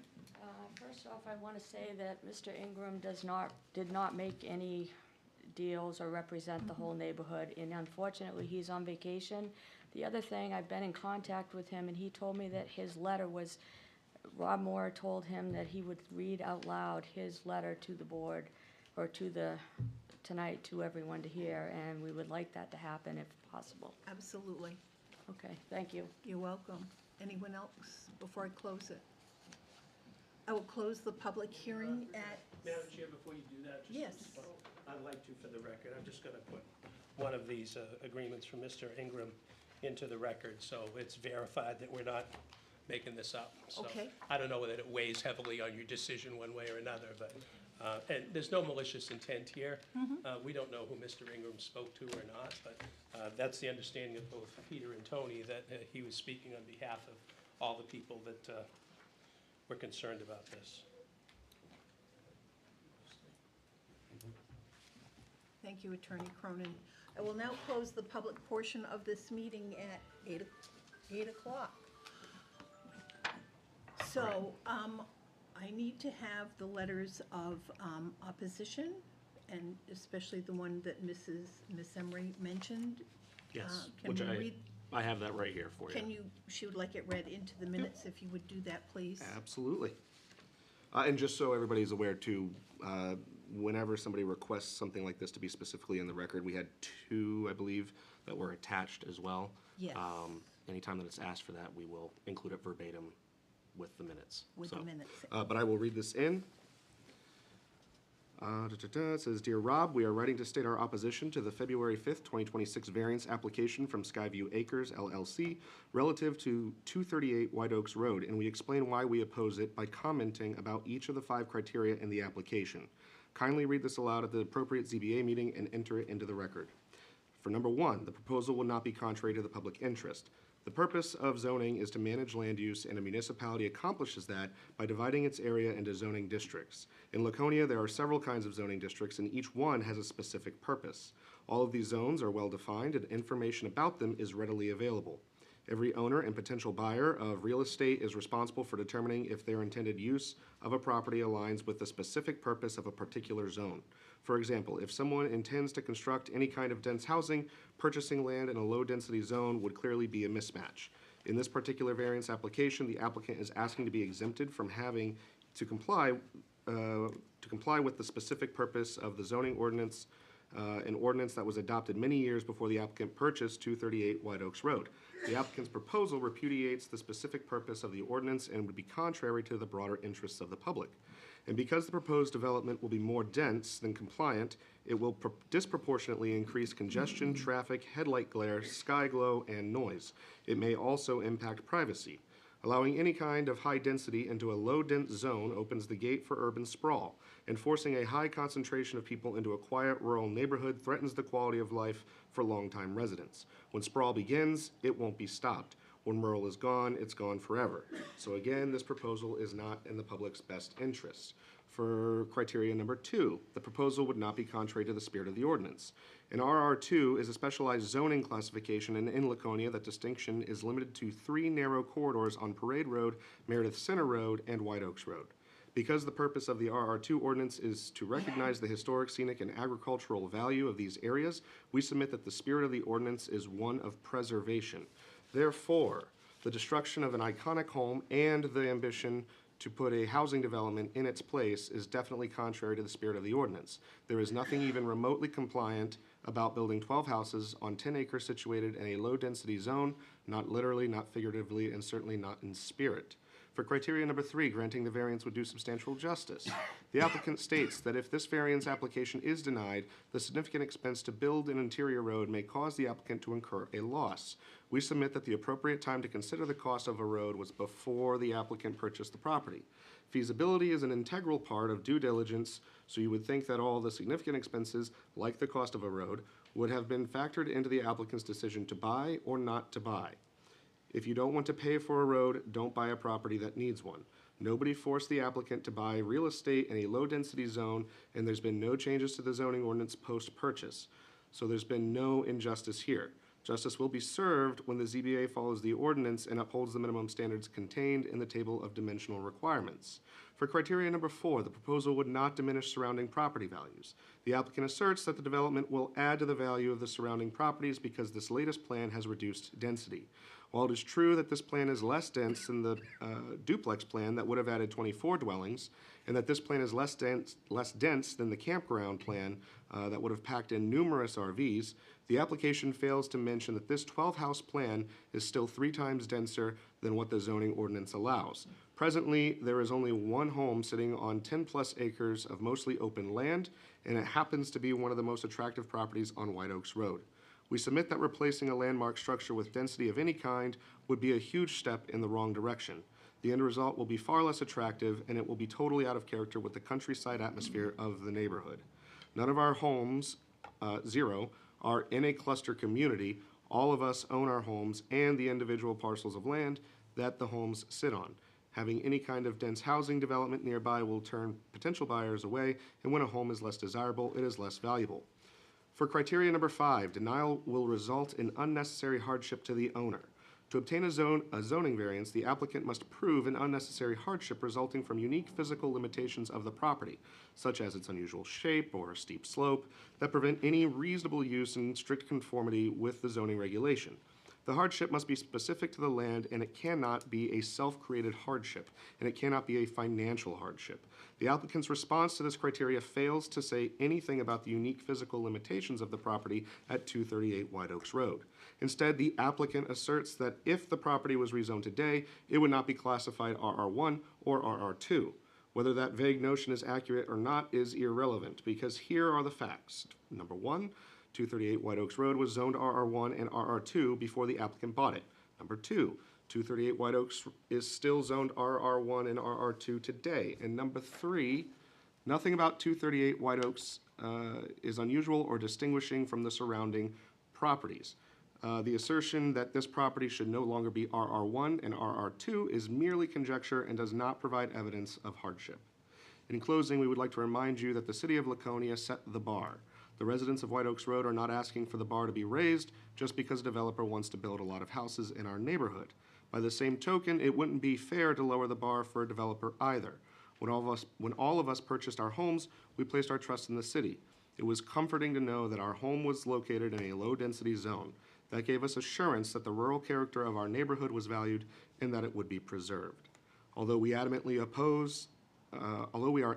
opposed to any type of dense housing here, including the absurd notion of a campground, we have never objected to 1 to 5 single-family homes as long as they fully comply with the zoning ordinance. Fully comply, meaning no variance and no special exception. Just follow the rules. Thank you for your time, Suzanne and Dean Ingram. Thank you. Now it's time for board discussion.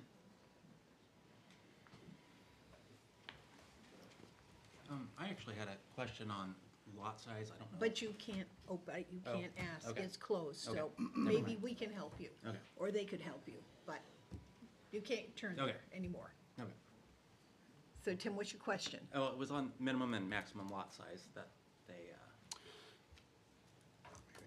No, you go ahead. So, under the dimensional requirements for RR1 and RR2, it is 2-acre zoning, regardless of whether there are 1 utility or 2 utilities. Okay. Also brought up is the lot frontage. Regardless of whether there's 1 utility or 2 utilities, it is 250 feet of lot frontage.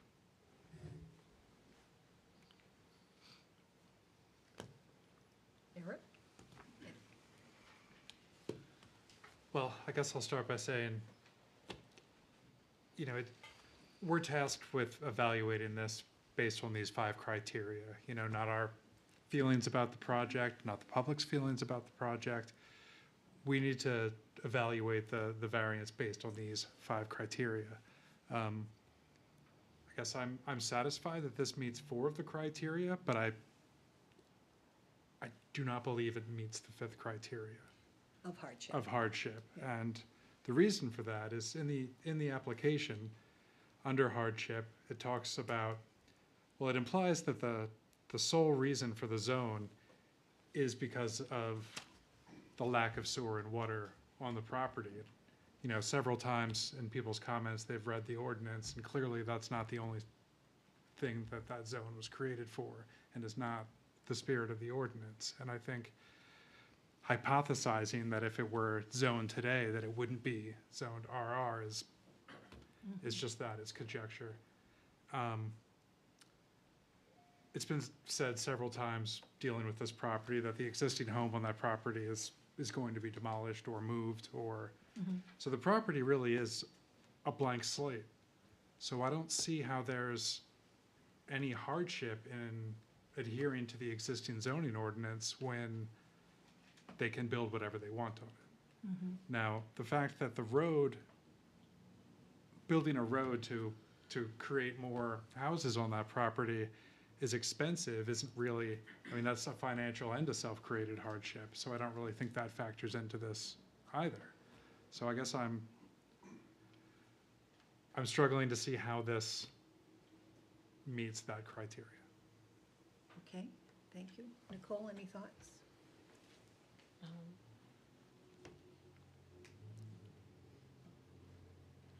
I have You to. don't feel compelled, just Don't because I feel called on you. I agree with the hardship. I don't think it's met, and I think Mrs. Smith made a very good argument about that. Okay. Deb, I don't think they've met the criteria. all of the criteria? I One- just don't think they've met it, all of it. All of it? Yep. Okay. My thought was, when I look at the fact that you have to have 2 acres per lot, that you could have 5 homes on it.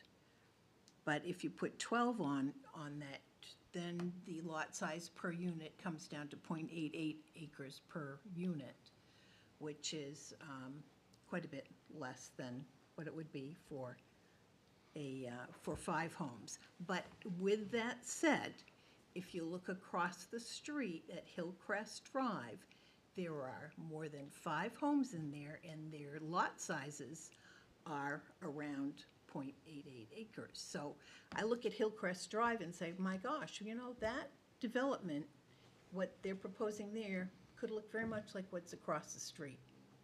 But I'm hearing from people tonight, and considering that perhaps they have to go back to the drawing board again, because I do question the hardship piece. That's why I asked Attorney Cronin to elaborate on that. So that would be the one piece for me that I think needs to be addressed specifically. Can I have a motion? Eric, would you make a motion, please? Sure, hold on a second.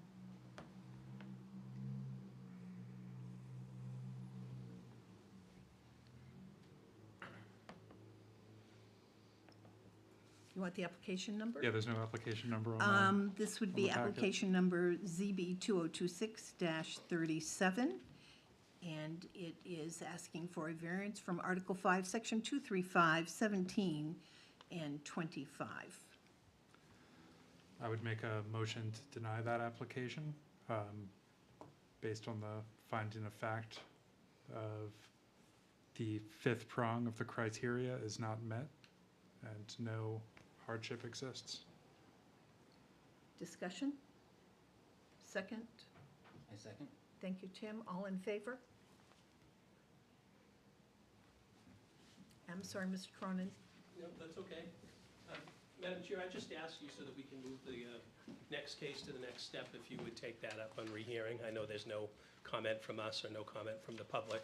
So you want to rehear the campground Well, proposal?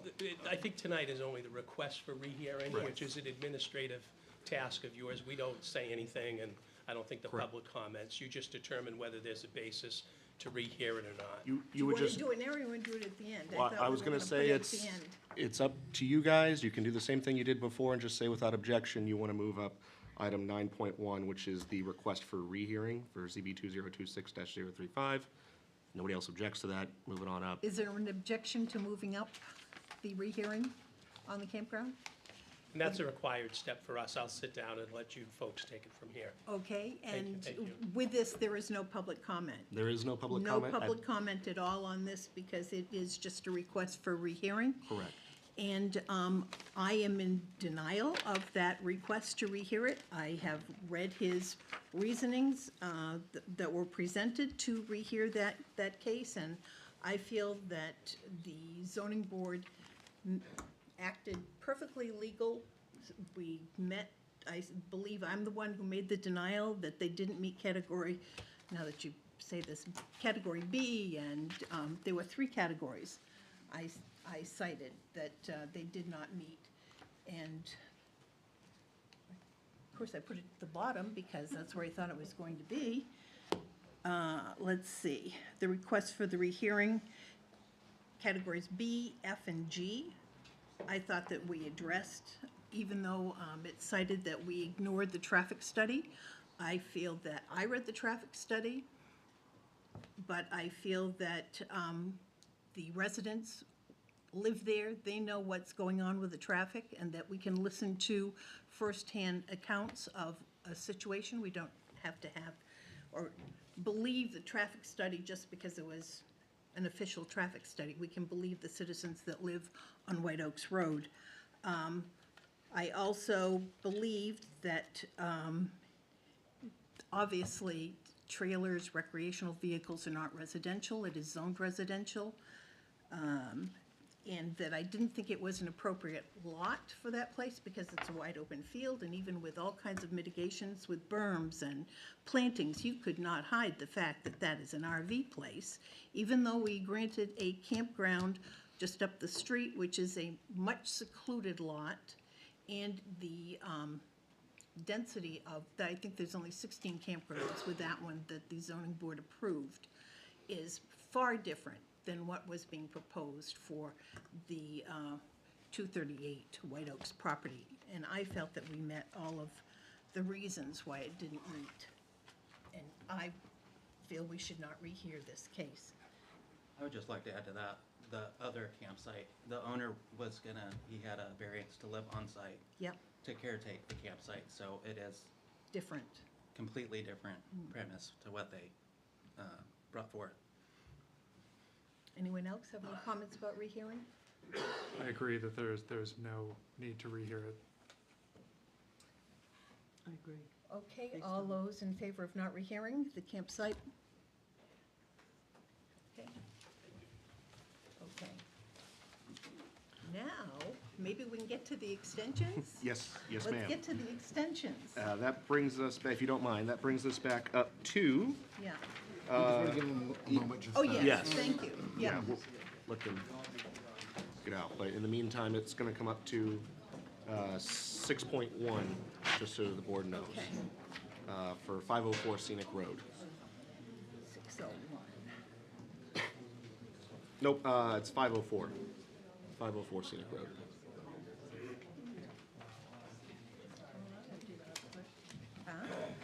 Thank you for that on the rehearing, because I'm sitting here going, I don't think we should, but Oh, well, I'm the one that helping made- me through that. I'm the one that made that, denial, so. Hi, guys. I'll just let them kind of clear out, and Okay. we'll get to, We made it. oh my goodness. Okay, that's the variance. Yeah, we're just doing an extension on, and I remember granting. Scenic Road. The, There's one, well, two have two Scenic Road and Clears Yes, Boulevard, I'll make and it then there's some renewal. which are pieces Madam of Chair. cakes. Yep. We'd just like to, I just want to let you know, developments occurred while people were clearing the room. The Yes. applicants for 208 Paugus Park Road, there are two applications. It's ZB 2026-047 and -048.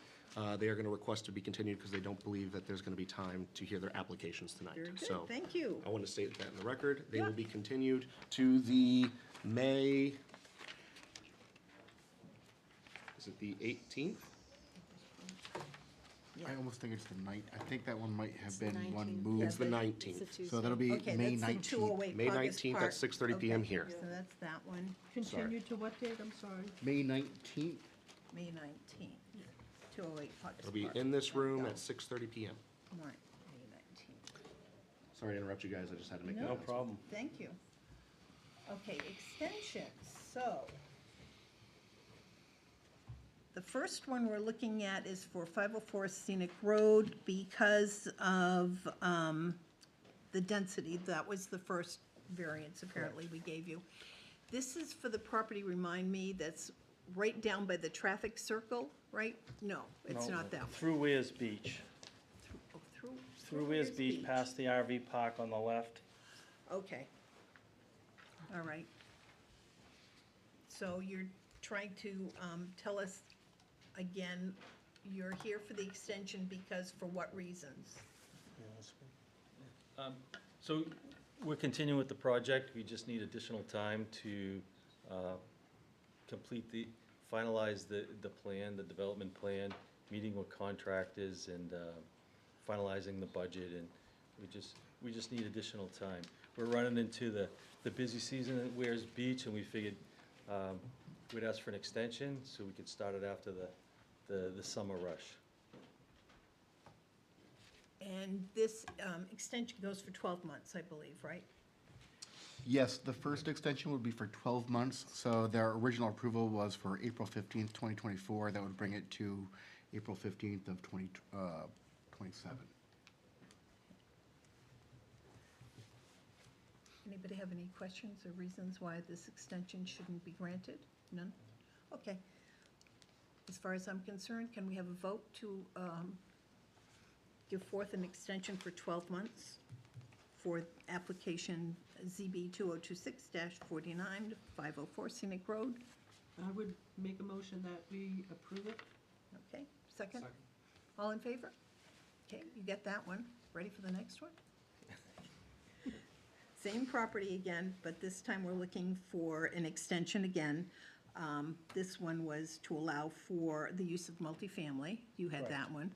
And so now, for the same reasons, you want the Yes. extension? Yes. Okay, can I have a motion to accept? I'll make a motion that we grant the extension. Second. All in favor? The extension will be till April 15th. Okay, 2027. And then we have, that's it for you two, right? Great. You're good. Thank you very much. You're good Thank to you go. all. Have a nice night. All right, thank you. Can I, when I do that, should I quote this one, or does it? If you make a motion, you have to give the application number and. Yeah, we That's would, all right. Okay, I we would prefer to apologize. do that, that, just to yeah. keep it clean, but Yeah. you're fine. Okay, that's all, No, no, it's okay. that's all right. Okay, so next we have 1207 Weirs Boulevard. Am I right on that? Yes. Okay. Very similar to them, my name is Zach Chinian, by the way. The lot you were referring to on the Rotary that you were confused with, then that's me. That's you. Yeah, Okay. so we had filed those two extensions that were approved, I believe on the 19th. I have the numbers for if you need, but we were just looking to get those re-extended for the same reasons as we had a buyer previously for the same reason that wants to keep his options open on what he might want to develop. So he wants to extend the variances that are in place already in case that he might want to use those in the future for the plans that we already had developed for a previous buyer. But we have a letter of intent from this new buyer, so he requested that we would come in and extend for 12 months so that he can have his options open as to what he wants to build. Thank you. Motion, I'll make a motion to approve the extension. for application ZB 2026-51, Yes. what you said. 1207 Weirs Beach. Second? Thank you, Deb. All in favor? So that one will be good through April 15th, 2020, So no? this one will be good through March 18th, Correct. 2027. Correct, Thank you. yeah, I It believe it has was, yeah, March 18th or 19th, thank you for that. Thank you. And I just wanted to clarify, so one was for height and one was for density, I just wanted to clarify, those are both on the same docket, or do we need to run through it like they did? Now, for each Yeah. one For has each to, one. each Oh, one has- understood. Yeah. Sure. So therefore, we are looking at your next application, ZB 2026-52. Correct. Which And- is the other extension for Correct. the other variance that was granted. So again, can I have a motion to grant the variance for, I'm sorry, the extension for that one? Thank you, Tim. Second, please. I second. Thank you. All in favor of granting that extension? Okay, and so the date will be the same, right? March? Correct. Very good. March of You're- 27. Thank you're you so done. much. I appreciate it, thank you. You're out. Now, we can go back to, 8.1. we're on 8.1, which is 23 Dolph Street, right? Yep. So, hi. Hi, I'm Amy Parker from 23 Dolph Street, and I was just asking for a variance to build an ADU for my disabled daughter. And what you're needing is you are asking for a variance from the 10-foot side Correct. setback. Yes. You need to build closer 5 feet. Correct. Closer instead of 10. Correct. And that's what you're asking for, is the variance on Correct. that, on the side setback. Yes. Okay. Who has questions?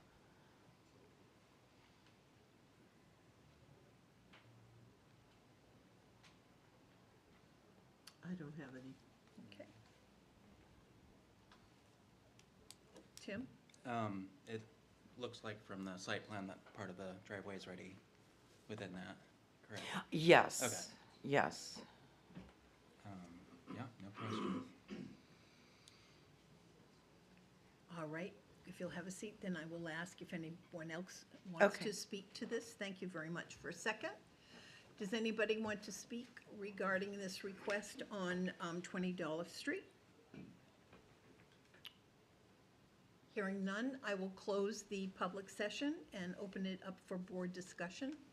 I closed it at 8:25. Board discussion. I have nothing. I have nothing. I think there is, I can go down and make the motion, but I don't see any issue here whatsoever with this application. So I will make a motion to grant variance 6, section 235-35D on 20 Dolph Street, application ZB 2026-39. And going down through the criteria, as findings of facts, the variance is not contrary to public interest.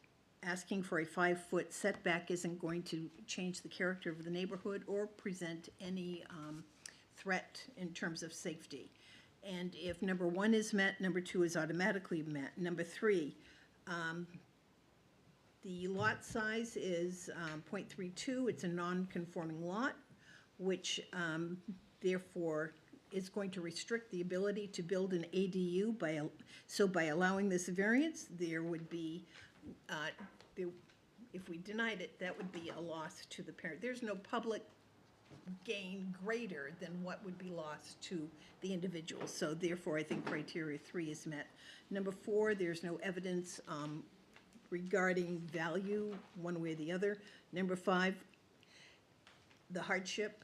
The literal enforcement of the ordinance would cause an unnecessary hardship because the lot is a non-conforming lot, and therefore the request to move the setback 5 feet is a reasonable request. So for those reasons, I say we grant this variance. I second. Thank you, Tim. All in favor? 20 Dolph Street, you are all set. There's 23. 23. She had the right application number, though, so. I'm sorry. I need my reading glasses, I'm sorry. You're all set, that's the most important thing. Thank you. You're welcome.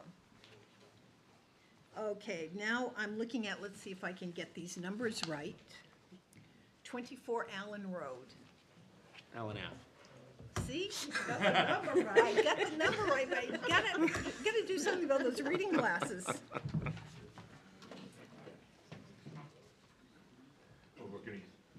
Oh, they're over here as well? I thought that one was less than reliable. That one looks less than reliable as well. There we go. That one's pretty, that one's I sturdy. appreciate you greatly. Sorry, Mr. Kennedy, it's all good. Madam Chair, members of the board, thank you for your patience. I'm Chris Bolt from Donahue Tucker Chandela, down from Meredith. This is an attached garage on a small, non-conforming lot in what I've learned is the Doe Point area of the Weirs, down off of Centenary Avenue. Allen Avenue is shown at the top of the page. My clients are here, by the way, although they moved. There we go. The Flanagans are here in the back of the room, as well as there are butters from across the way, the Ewells. This is one of the lots where you can't get there from here with the setbacks. There's not a conforming space. we're asking for a two-car garage in place of this pad and set of sheds. I've given you photographs of the existing condition, which are less than wonderful. I can say that the rhubarb and the dandelions are on the back property, not ours. What we are doing is actually reducing the impervious coverage as a result of this property because we're getting rid of this asphalt paving, as shown on Exhibit A. Exhibit B is the proposed, this is a 24 by 19 garage. It does have living quarters above it that are attached. And one change has happened. Our Exhibit C that shows the elevation, the pretty picture that shows what this is going to be, that is fine. It's the footprint that has changed, the interior floor plan rather. That stairwell is not going to be in the garage. It's going to be in the house. So in essence, the stairwell is going to come up from the existing third bedroom that's very small. That'll become a mud room and go upstairs and attach. That way they have more parking, more storage area inside the garage. So that's Exhibit C that we gave you. This plan has already been approved by DES. We have the shoreline permit. As I said, we're reducing the impervious coverage from over 42 to under 30, looking for my stat, 35.2. And we are tight because if you look at the plan, this is the rear setback line. That arc handles that curve of the property. So that's the rear setback line. This is the front setback line, both 15 feet. The existing sheds are 3.26 from the back line. We are increasing it by 25%, but you get to 4.4. And we are taking up existing pavement, revegetating that strip between us and the apartment building there, and taking up a small sliver strip along that side as well. And this area will be pervious pavers. So that's how we're reducing the lot coverage. I give you one of my detailed narratives. I do not read those. I'm happy to go through any questions you have about the 5 criteria. I give you how I believe we've met all of them in the case law that supports. You tell me what questions you have, I'll be happy to answer. Who has questions? Mr. Bolt, right? Yes. No questions for you, Mr. Bolt? So I'm going to have you have a seat for a minute, please, and then I will ask if there's any member of the public that would like to speak for or against this proposal. Do I have anyone? Please come forward. State your name and your address for me, please. Hi, my name is Margaret Ewell. I live at 23 Allen Avenue and at 66 Landing Lane, 6 months each place. I think this garage would be a boon to the neighborhood. It would be handsome, and I'm hoping that if you approve it, it will cut down on noise from the renters that are all around us. It would maybe block some of that noise. I hope you'll approve it. Thank you. Is there anyone else in the public who would care to speak? Seeing none, I will close the public portion of this meeting at 8:33 and open it up for board discussion. I don't have any questions. I think if the neighbors are happy with it, and it looks like it's an improvement. It's so tight down there anyway. These existing non-conforming ones that come up every once in a while, in order to improve the property, you need a variance. And it looks like, you know, they did their planning and they're trying to color within the lines to the degree that they can, and I think it's fine. Kim? Oh, I'm just agreeing with what Eric said as far as adding the little strip of grass, getting rid of some of the asphalt with something that will take rainwater, and it'll make the neighborhood look a little bit nicer. Nicole? I agree. Thank you. Yeah, it's all set. I'll make a motion on this one to grant application. Gotta make sure I have my numbers right here. ZB 2026-4024 Allen Avenue to grant a variance from Article 6, Section 235-35. And I would use as the finding of facts those that are presented in the application. Mr. Bolt, I think they were very well done, so I will use your finding of facts. Can I have a second, please? I second. Discussion? All in favor? So, Allen Ave, enjoy your new garage. We appreciate you greatly. Thanks for working with it. We were a little concerned at the beginning.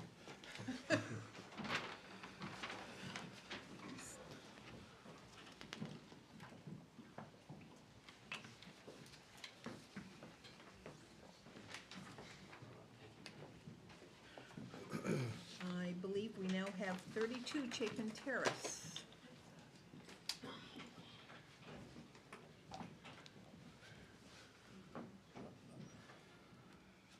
Good evening.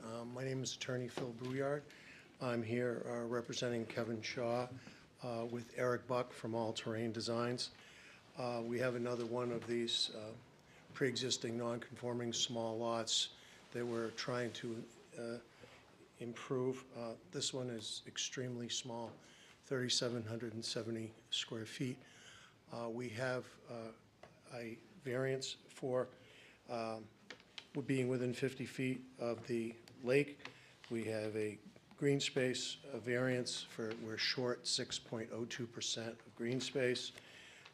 We have a front setback because the city owns a pumping station in front of it, so we don't actually have a front. And then we have a side setback because we've moved the house further away from the lake. This has been approved before, all 4 variances, and we needed to redo it because they expired. So I'd like to let Eric explain what the situation was, what the existing conditions are, and then show you what the new conditions are. And then I can sort of try to talk about these things in a global fashion so we don't have to go through each one because it can be somewhat repetitive. But the major hardship here is that there's a pre-existing house there that we want to replace with a new house. We want to get it further away from the lake. And then there's also a 30-foot wide easement that the city of Laconia has for a drainage pipe that goes right down the driveway. So if any property that you've ever seen before your board here has hardships, this is a real candidate, you know. Eric? Hi, good evening. My name is Eric Buck. I'm a landscape architect with Terrain Planning. The plans in your packet represent both the existing conditions and proposed conditions. I'll walk you through them all briefly. Driveway access comes down through here from the left-hand side of the page to an existing paved parking area. There's a series of walkways, paved walkways and stairs that lead you to the house. The existing residence here is shown on our plan in this orange color. There's an existing jacuzzi pad. As Attorney Brouillard mentioned, this is one of those lots where the setbacks cross each other. So the 50-foot setback from Lakewood Misaki, the rear yard setback. Opeechee. The rear yard setback, the side yard setback sort of make a very challenging opportunity for a building envelope. So the proposed condition, the new house construction, pulls the living space back from the lakefront so that it becomes a more nearly conforming structure. We are renovating the entire landscape, bringing in a myriad of native species in both the restoration plan between the home and the lakefront. There are a number of stormwater management, best management practices that are going to be implemented. All of the proposed roof eaves will be collected in a in-ground gutter system that then filters into a rain garden here. All of the hard surfaces, including the paved parking area, are going to be renovated into pervious surfaces. So we've reduced the total impervious lot coverage down from 37 to just over 30%. We feel that it's another step in becoming more nearly conforming. This project has received approval from New Hampshire DES with the water quality protection permit, and again, we're seeking reapproval for. And one of the things the state wanted is they wanted to make sure that if Laconia ever had to dig up their drainage pipe that goes right down the driveway into the lake, that the new house wouldn't be wouldn't have to be disturbed. And that's why we're kind of tight on one of our side setbacks. And also, we really don't have a front setback because the city of Laconia owns a piece of land that's the sewer pumping station there. If you have any questions of Eric, he can answer them. Otherwise, I'm going to just try to jump into the criteria a little bit, but I would suggest, since you've done it on some of the other applications, that you might consider adopting some of the criteria that I have done before, which I think you might have made the motion last time and you did that. I'm very familiar with the property and because you've been before us before, but our new people may not. So. Was this previously approved? Mm-hmm. It was. Yeah, I'll just say a few words so some of the new board members feel comfortable. I don't want you to feel that you're being short shrifted here. But basically, we're upgrading the house, and basically it is over 60 years old, and it was originally a guest cottage, and it really needs to be upgraded. So it's replacing substandard housing is not contrary to the public interest. It's in the public interest. The spirit of the ordinance is observed. It's in the waterfront SPOD zone on a single-family home on the lot is 3,770 square feet, okay? So the house covers a lot of it, and it's sort of on a little peninsula, so that it's close to the lake. The existing structure's been in place for over 60 years and hasn't caused any harm. Allowing this variance replaces the existing home with a new house. The zoning ordinance specifies a minimum distance to the lake to prevent congestion. In this case, the entire pre-existing non-conforming lot, except 71 square feet, is within the lakefront setback, the whole thing. So that 98% of the lot is located within the 50-foot setback of the lake. So obviously, just to put a new house where the old house is, we need a variance. You know. Substantial justice is done because we should want to granting this proposal. The analysis by the ZBA compares what applicant stands to lose or gain against what the community taken as a whole would lose or gain. If the loss to the individual is not outweighed by a gain to the general public, then that constitutes an injustice in granting the variance would be able to remedy. In this case, granting the variance remedies an injustice of not being able to replace a house that needs to be replaced. Obviously, building a brand new house is not going to diminish surrounding property values. And then this one here, unnecessary hardship. You've heard a lot about that today, but in this particular one, those attributes are unique of this property because the city of Laconia owns the lot in front of subject, so that subject has no frontage. It's a sewer pumping station. And not only that, but there's a 30-inch drain pipe that runs down the driveway of this property into the lake that the storm drains go into. And most importantly, the whole lot is within the shorefront protection, 50 feet setback. So this lot has supported a residential house with city water and sewer for over 60 years. Granting the variance would not result in overcrowding, and the property is located out of sight of abutting properties. So we believe that that meets the criteria for the waterfront special exception. The green space, most of the arguments are the same, but The 70% green space for a lot this size is 2,639 square feet, which only leaves 1,135 square feet for development. But I'm happy to report that our current proposal has 63.98% green space. We're only 6% short for the 70% green space, so we're almost there. We're doing the best we can. And we believe that the size of the lot, again, you know, creates a hardship that we can't possibly meet that. The waterfront front setback, well, obviously, we've more or less touched on that the whole lot is within the 50-foot setback, so obviously the front setback of the house from the lake can't meet that requirement, so we need a variance for that. And the side setback, again, I alluded to that at the beginning. What we did was the property got moved back, so this is the area that's got the very small setback. It's about 2 feet, 1.7 feet. But that was requested by the state to get the property away from the sewer line. And if you look at that one, I've included some photos. The vegetation is very thick on that corner, and you can't really see it.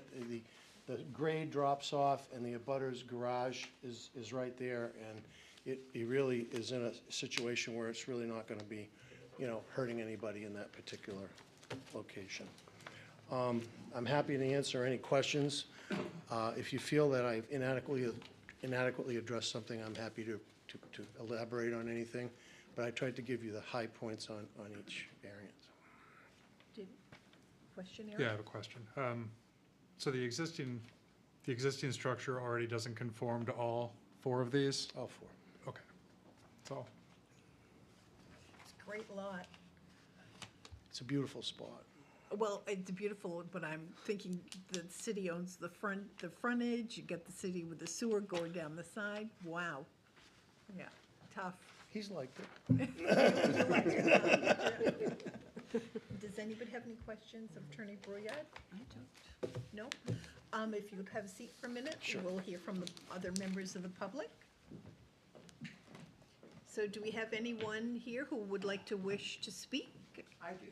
Okay. I'm the neighbor that lives beside it where that little corner comes close to it. My name is Jeff Paramore, and I'm at 38 Chapin Terrace. And good evening, Your Honor.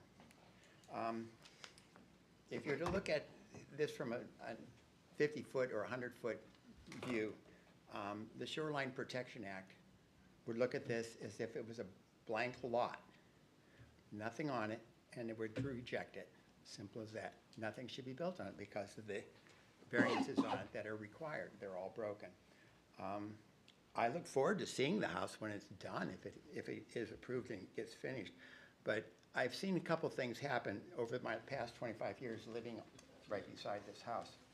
And I'll show you some of the things. I'll kind of demonstrate it here if I can. I'm not prepared like the rest of the people here are, okay? But if you look at Franklin Street and then Bell Street, where it comes down the dirt road, then down Chapin, down School Street, down Chapin, the whole thing is kind of like this, running right into that property. Now, what does that mean? A couple years ago, when Dave Howland lived across the street from me, it was a beautiful, sunny fall day. Leaves are falling out of the trees, just kind of floating down. Then we had a wicked storm. Wind, rain. Rain was coming down so hard that the 2 houses across the street from me had a river coming down between them because of the gradient of the land, okay? The culverts in front of my house, the grates, all plugged. David and I were out there knee-deep water trying to pull the water out. Eventually, it did go. Got high enough, it went over the side and underneath this property. This is before Kevin owned it, okay? You know, it's on stilts. So, you know, everything that was underneath the house, which was being used as storage, was wrecked. A couple of years ago, the Lake of Winnipesaukee, which is a watershed, as you know, filled up with a lot of snow water, rain water and stuff like that. It filled up to capacity and over capacity. They shot the water down through the Lakeport Dam. It filled our lake up, Opeechee, far higher than what it normally does, and then the dam got stuck. It broke. It wasn't that long ago. That was the same year that wake boats started becoming real popular. These things send out a wave of 3 feet tall. This property right now sits about this far off the water. When the water level comes up, then the wakes come up over top of that. So it was washing up onto the yard. I lost my beach. You know, hazardous, but that's what happened because these wake boats destroyed the shorelines. My neighbor next door to me lost 2 trees. I lost 1 tree where they're undercut and they just fall in. That whole shoreline that he's got there is in danger of that. So's mine. Okay, so these are the considerations to think of if you do approve this. What are you going to do with the water that comes down, plugs up the drains? It goes right down to that corner point, which is the lowest in the neighborhood. What are you going to do if the dam fills up? And it does. You know, these are hazards that are going to damage the lake. So zoom back out 100 feet and look at this property. If there was nothing on it, it would never have been built on. It's as simple as that. So the Water Protection Agency, the Shoreline Protection Act, is not being represented here. And it needs to be. Yes. Thank you, no, I have no questions. I just wanted to say thank you, Mr. Paramore, if that's all you Well, I don't know. I had a whole Oh, you, bunch of stuff. okay, Yeah, but I'm sorry, am I They stopping you? kind I of went didn't through mean it in to. regards to the, you know, the setback from the shoreline. The patio that they're putting in here is like about 5 feet away. The deck is now about 10 feet away. I don't know how high the, you know, house is going to be off the shore or the ground. I didn't look at that too close. The property that he was talking about, does this piece right here affect me? I mean, that's 1.5 feet away from my property. I mean, that doesn't make sense. I can understand why for this property, but for the variances that are asked for, now you're stretching it. I mean, you know, he's got right now a drainage hose or something that runs over in between our properties, draining something. It's a blue hose, I don't know. There's one other thing that has popped up quite a bit. I seem to walk around the neighborhood looking at plants a lot. It's one of my things. Anyways, there's 2 invasive plants on the property. One is Japanese, what's it called? Knotweed. Yes, yes. And it spirals around the trees and it kills the trees, okay? Birds eat the seeds and they can't, or the berries, they can't digest the seeds. They scatter everywhere. I've kept all those cut down. When we moved in, they were as big as my leg, the stems on these things, okay? There's another tree that has, or another shrub that has just invaded this area pretty heavily, and it's the Japanese knotweed. It is a reed type of bamboo. It grows up to 12 to 15 feet per year. Up, dies down. Up, dies down. It runs by rhizomes under the ground. It spreads probably about 5 feet a month. There's a patch of this growing on the city property right here, right there. Okay, it's about the size of this right now. The roots in this, it's almost indestructible. You can't kill it. The roots of this are going to be into that pumping station for sewer shortly, and they're going to be into the driveway here shortly. So if you do anything, that has to be removed. And it's a years-long project. If you look up in the websites, it takes 3 to 5 years to kill the thing if you're digging at it every year and using poisons, chemicals on it. So, you know, just a consideration. Anyways, that's it. How'd I do? Very well, Mr. Paramore, thank you. Anyone else that would like to speak? Hi, Good evening. my name is Rick Donnelly, and I live at 26 Chapin Terrace. So I'm the other butter next to Kevin's house. And my wife and I are very supportive of getting the house that's there now torn down. and a new one put up. I think it's gonna help, it's really gonna help us, looking at that instead of what's there now. We love Kevin, but as he knows, the house does need to be replaced. And I think it'll help the property values of everybody in the neighborhood, so we're supportive. Thank you. Yep. Anyone else from the public? So Attorney Brouillard, do you want to rebut, please? Well, we just want to rebut on the drainage issue, Your Honor, with Yeah, I can't speak to the extreme situations that were mentioned before, but I can tell you that New Hampshire DES did review this project thoroughly. They gave us some feedback, especially about the distance to the drainage pipe that was there. And again, they looked at the drainage calculations that we submitted. They looked at the maintenance plan as per their standard with the shoreline permits, and they did approve it, so. Okay. And Anyone have any questions? I have a question, excuse me, regarding what the first gentleman talked about, where there's less than 2 feet between at the top of the, yeah. That's Has that always been like that? Well, it's about 3 feet now. It's been very, very close. But they wanted us to move the house away from the lake and away from the pipe. I guess It's my, 4.8 feet now. And it's gonna be about 3 feet closer, but that's what needed to happen to shift the house away from the lake and away from the pipe, the drainage pipe. but it does impact the neighbor. Well, I respectfully don't agree with that, because the neighbor is way up high, and this property is way up low. And if you look at the setback, the side setback package that I show you, this is his house way up on a hill. Hold on, just a minute. Go This ahead, is sir. probably in your package. Could be. It is. This is his house here, and then this drops way off. So the corner we're talking about is right here Okay, in thank the you. woods.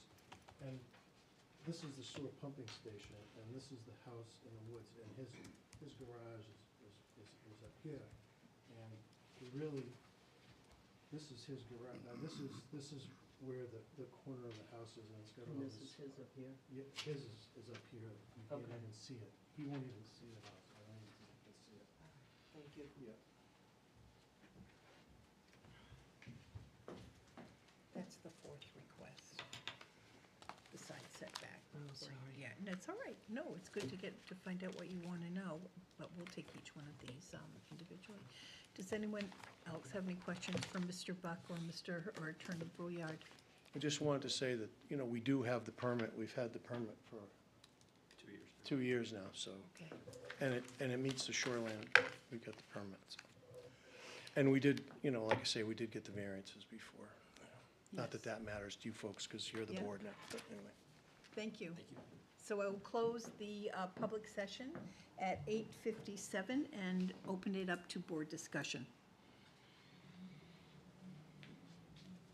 I don't have anything, I got my question answered. Okay. No questions, just, pervious materials, rain garden, just help with water quality, so I see that as an improvement for a non-conforming lot.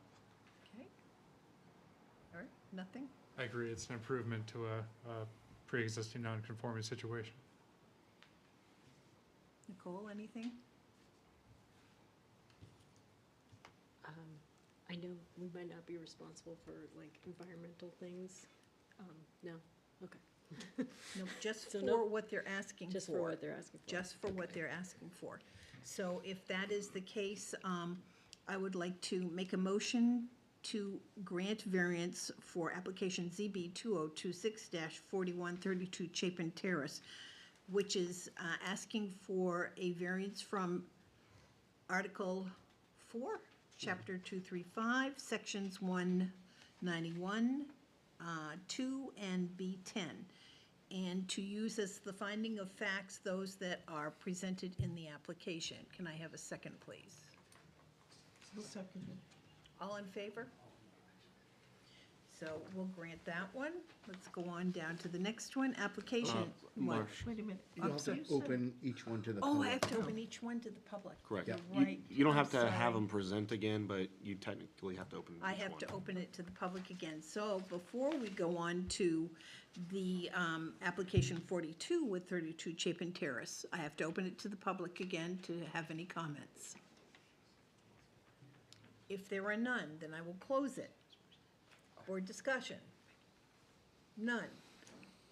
Let's take motion. ZB 2026-42, 32 Chapin Terrace is asking for a variance from Article 4, Sections 235-91 2D to grant a reduction in green space. Second? I'll second. Discussion? All in favor? Let me open it up to the public for comment on application ZB 2026-43, 32 Chapin Terrace, where they're asking for a variance to allow for the construction of a new home within the front setback. Anyone from the public want to comment on that? Hearing none, I will close it. And we will take a motion for application ZB 2026-43, 32 Chapin Terrace, granting the variance for Article 6, Chapter 235, Section 235, the dimensional standards to allow it to not meet the front setback requirements. Do I have a second? A second. Discussion. All in favor?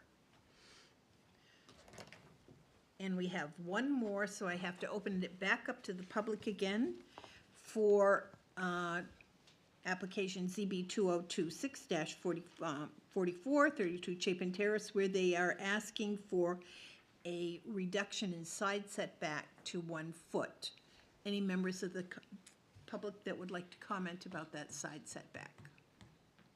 Hearing none, I will close it at 9:01 and make a motion to accept application ZB 2026-44, 32 Chapin Terrace to grant the variance from Article 6, Chapter 235, to allow for the side setback to be 1 foot rather than the requirement.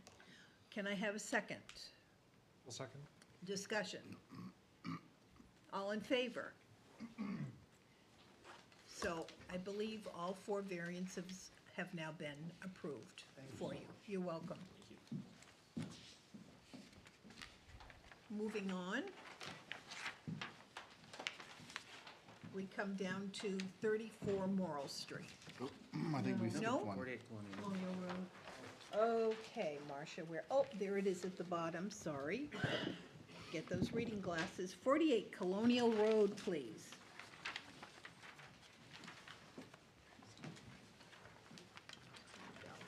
Good evening. My name is Ron. This is my wifey, Diane. We've already submitted you with the information requested, so I won't bore you by repeating them. I hope that you've had a chance to take a look at it. But what we're going to try to do is just to paint you a picture to correlate with what we've listed. This whole concept of us getting this property began in 2021. I had back surgery. During that time, I was told that my activities, work activities and whatever, would need to be modified. Otherwise, I'm going to be in the same situation, basically the type of work that I was doing.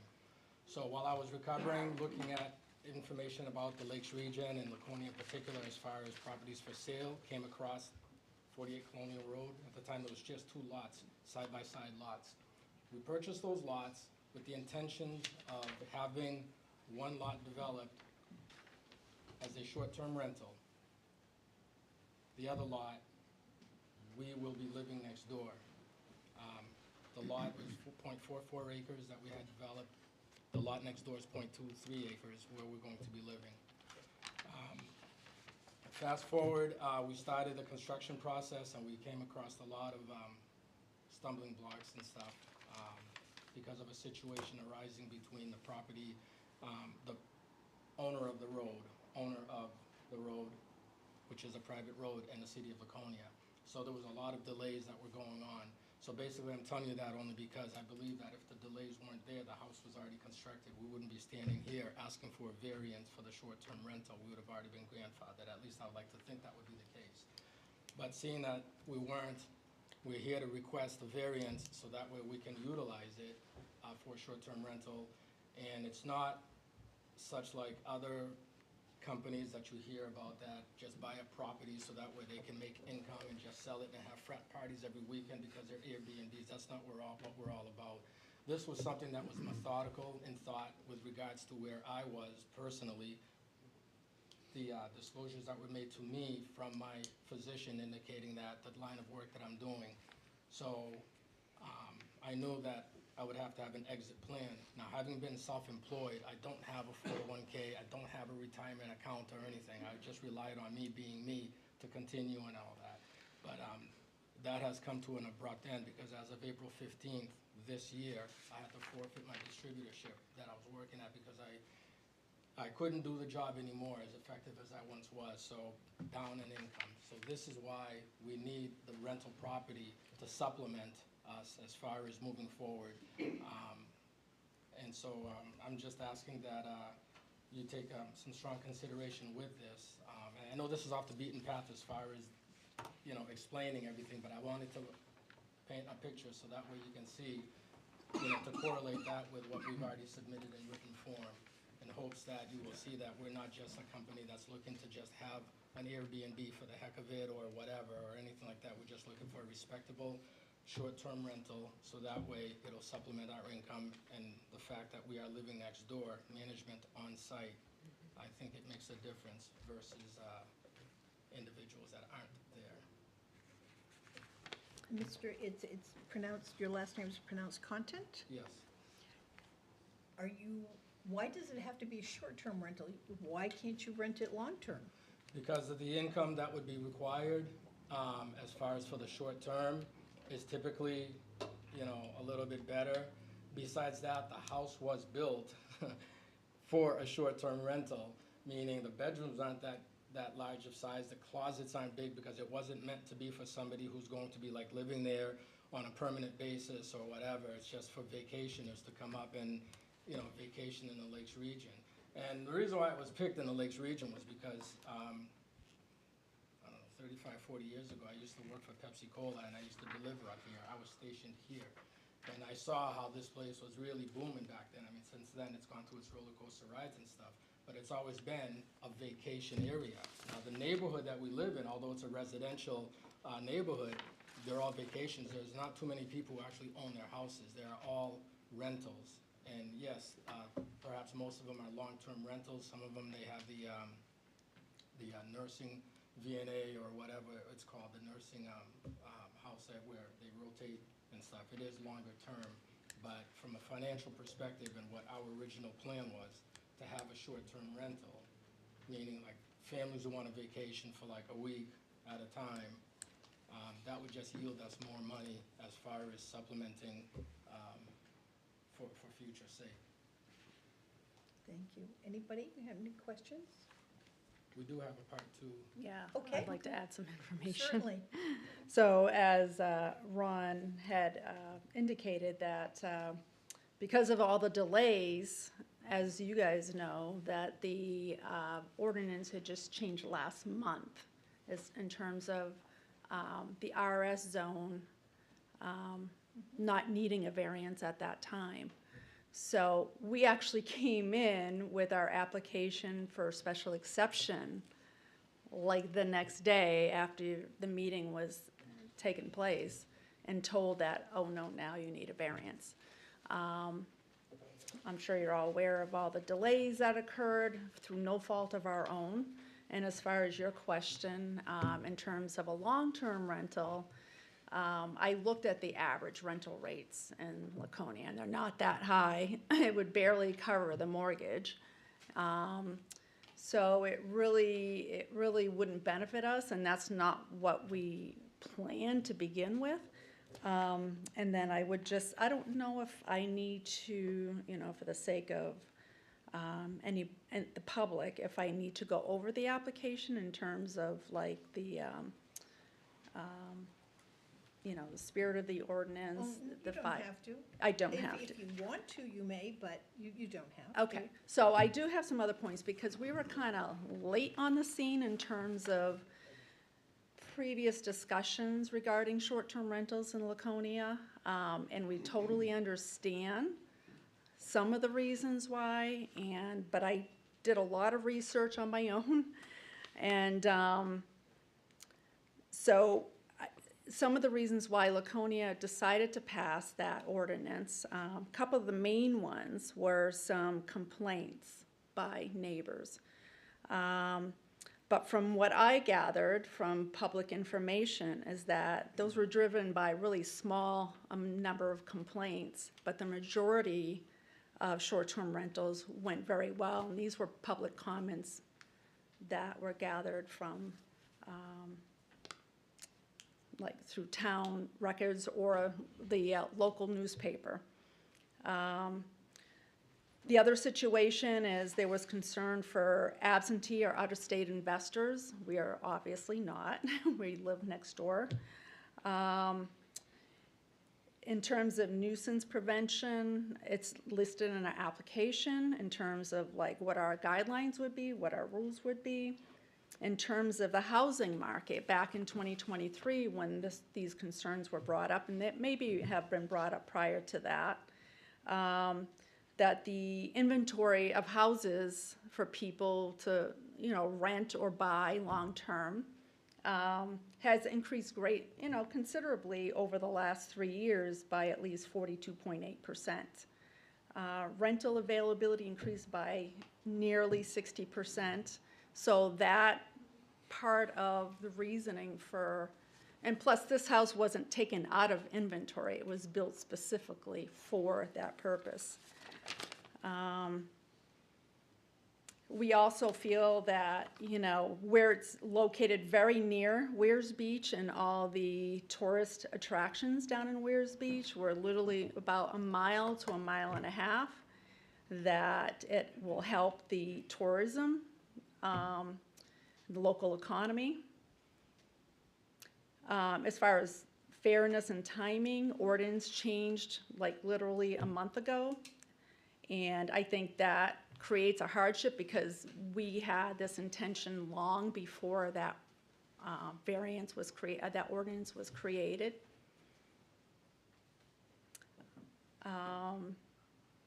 While we fully respect the intent of the ordinance, we believe our situation is fundamentally different from the issues that led to the ordinance's recent creation. And we are committed to operating this property responsibly as neighbors and members of the community.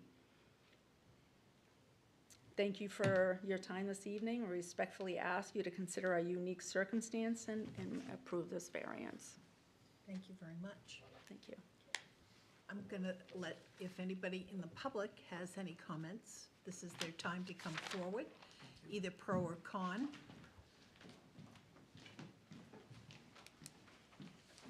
Good evening.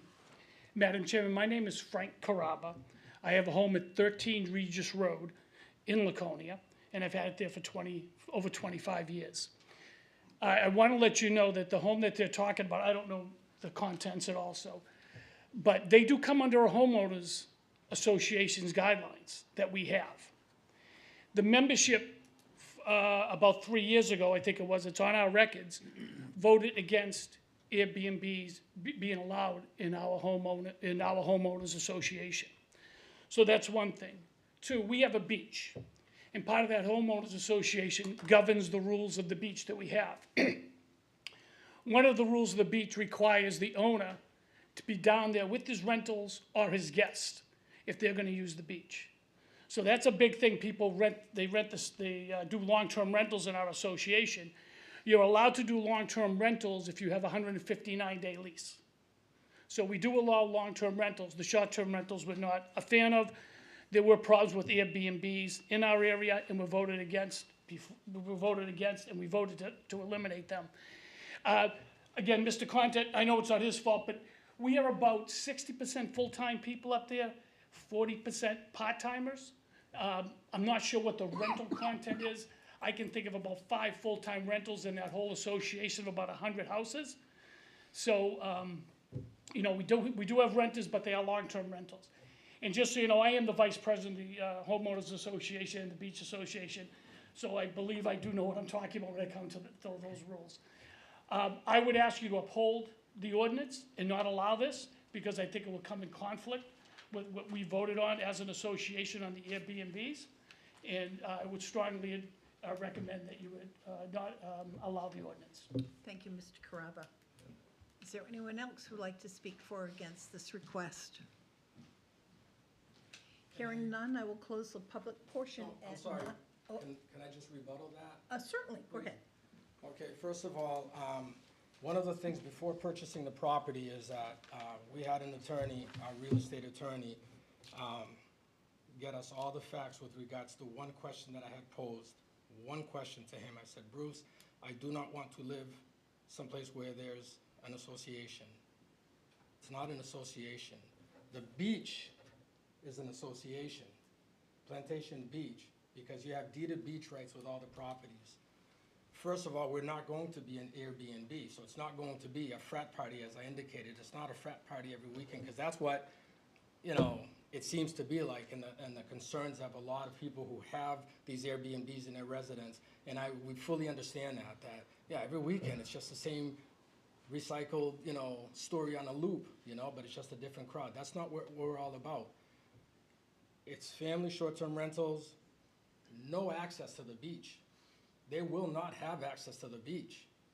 So I don't know where this is coming from with regards to the property being in an association, but it is not an association. There's nothing in our Please deed. don't, There's nothing in our deed. please, when you're up here, you'll have an opportunity to come back up again if you need to say something, but right now, the Conants have the floor and are directing their comments to the board.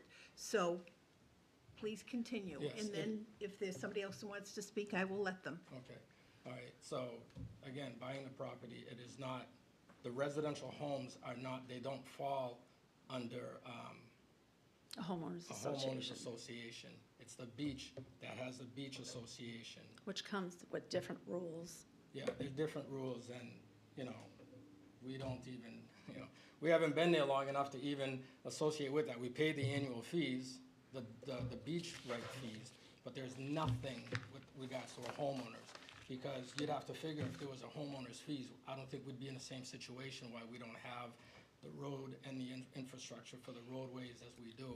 You're not aware that you're in an association that has a restriction on renting for 159 days? No, No. there's no No. homeowner, there's no homeowners association no with regard homeowners to our association. property. Right. We There's don't pay any homeowners association fees. You just pay a beach fee? Yeah, that's totally separate. It's deeded it's in our deed that we have rights to use that beach, but that's separate from our property. I was just, because I'm hearing him, Yeah, yeah. Mr. Carrabba say that you were a part of an association where you have restricted time that you can rent 159 days, and you're not aware. No, I'm not aware of that, but the thing that I'm fully aware of, that it is not an association. Okay. So again, that's the only thing that I'm from what was just stated, because Okay. it's not an association. All right. It's not in my deed. I have a question. Yes. You said you wouldn't let your residents use the beach. How do you intend to monitor that? They Because need a they key need a fob key to get fob. in. It's a locked gate. Plus, it's not like, we're not on beachfront property. You have to, No, I the beach is a little ways away, you know, but it also falls under the rules and regulations that we will provide, that this is where you are at.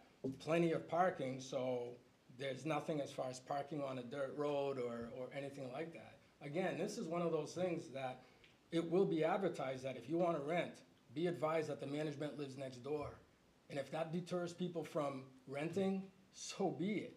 So be it, because that just tells me that you have a hidden agenda if you don't want to be there, if the management is next door. If you want to just have a fun time, a fun family, wholesome time without just being disruptive, great, great. Then it won't matter to you if the management is next door. Have you ever done anything like this before? No. You've never had a I've had property rental, just a single-family short-term home. rentals? You've done short-term rentals before? Not short-term rental, a long-term rental. And we do have, there was a friend of ours, actually, she was the one who suggested that we come to that meeting last month in April, because she was the one who was going to be taking over as far as helping us manage.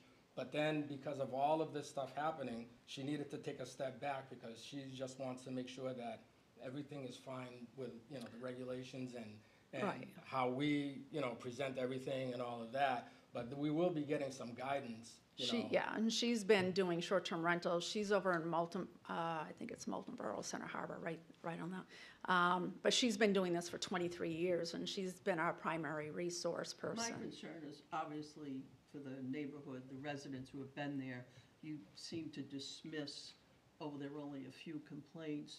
And I understand what No, you're no, saying. no, Don't no. interrupt me. I understand Okay, what I'm you're sorry. saying. But if you're a neighbor and you're complaining, they're not minor to you. I understand what you're saying, oh, it's slight. It's not slight if you've been living there. No, but what I meant is that the ordinance was created because that was one of the primary arguments. I'm not dismissing that a neighbor complained. I'm just saying the ordinance was created because, one of the reasons was because of neighborhood complaints. I mean, that can happen in any neighborhood with a long-term person right next door. So I'm just saying that it was, very few complaints, and they were very specific areas of Laconia that were the primary complaints. And it wasn't meant to dismiss the fact that people have valid concerns. And again, I can't stress enough how much, I empathize with that. Nobody wants to live someplace where it's a frat party every weekend, and that's what I'm talking about as far as Airbnbs and some of the potential situations that can arise out of rentals, But just the fact that we are going to be managing the situation from next door, not from across the way or in another city or whatever, it's one of those things that we just feel that we would have a better grasp on things. Regardless of if this is the first time we're doing short-term rentals, we're going to have support from a professional who does this. People are going to be vetted. They're going to need to be to whatever degree that is allowed as far as, for the short-term rentals. But by all means, it's not something that we take lightly as far as if somebody complains, yeah, I don't want to be that person who's living there and it's like, another one this weekend? I don't want that, and I don't want that for my neighbors. And, the fact that really everybody in that area on Colonial Road, I mean, you could do the checking to see how many people that own it actually reside there. They're all rentals and stuff, so we would still conform with all of that. It's just the difference is that would be a short-term rental as opposed to the long-term seasonal. But again, we will be next door. Thank you. Does anybody on the board have any more questions for the Conants, please? Okay, thank you. Mr. Carrabba, you had your hand up back there. I have the feeling you want to say something. Yes, I assure you, we are a homeowners association. I've been there 25 years. And we have a homeowners association. But what's happened recently is we used to have a boaters association. We had moorings out there. That has gone by the wayside because we lost the moorings 26 years ago.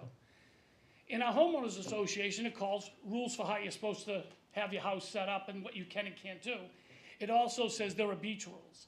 And our meeting every year tends to go around the beach rules. So all you hear is things about the beach rules because we've never had to do anything about the quote-unquote homeowners part of our association. Until recently, we had to take the vote on the not allowing Airbnbs in our area because we had a problem up there with one. So we took that vote. But I assure you, we are a homeowners association. We do have beach rules that are part of the homeowners association. And we actually still have a boaters association, but that's gone by the wayside. So I just want to assure you that we are a homeowners association. Why is it they are? I don't know why the real estate agents, when they sell these homes, they don't necessarily tell the homeowners this. I don't know why. I can't comment on that. I know when I moved up there, I was handed the homeowners association and the bylaws. All right, by the person. We bought a private sale. We didn't buy it through a real estate agent. But we see this happen a lot where they're not telling the people what's going on. But we are a homeowners association. Colonial Road, Regis Road, off of Pendleton, It's all part of a homeowner called the Plantation Beach Association, but it is a homeowners association. Okay, thank you And very much. if I'm wrong on that, I know I'm not, I feel pretty confident on that, I will apologize. And I think if you look up at the city records, you will see that. But it sounds like communication needs to be improved because you have some people apparently living there that aren't aware of Well, that. we can't help the real estate agents who sell houses and don't tell the people they're part of it, so I can't monitor every real estate agent around here. But we do welcome the people, we have pretty good meetings, so. And, but I emphasize, we would like to see, or I would like to see you uphold the ordinance. And I do want to mention, because somebody else mentioned at the previous, that people were sending things in via the website. They were told to send stuff in if they were objectionable, so I hope you got those from the people, because they contacted me and said they sent a bunch in. I will find out. Okay, Madam Chairman, thank you. You're welcome. Thank you, Mr. Carrabba. If there are no more public input, I will close the public portion. And seeing, you've been up twice. Is there something new that you have to say against what's been presented? Any new information? Well, the fact that, according to what I found, there is no homeowners association. Well, okay.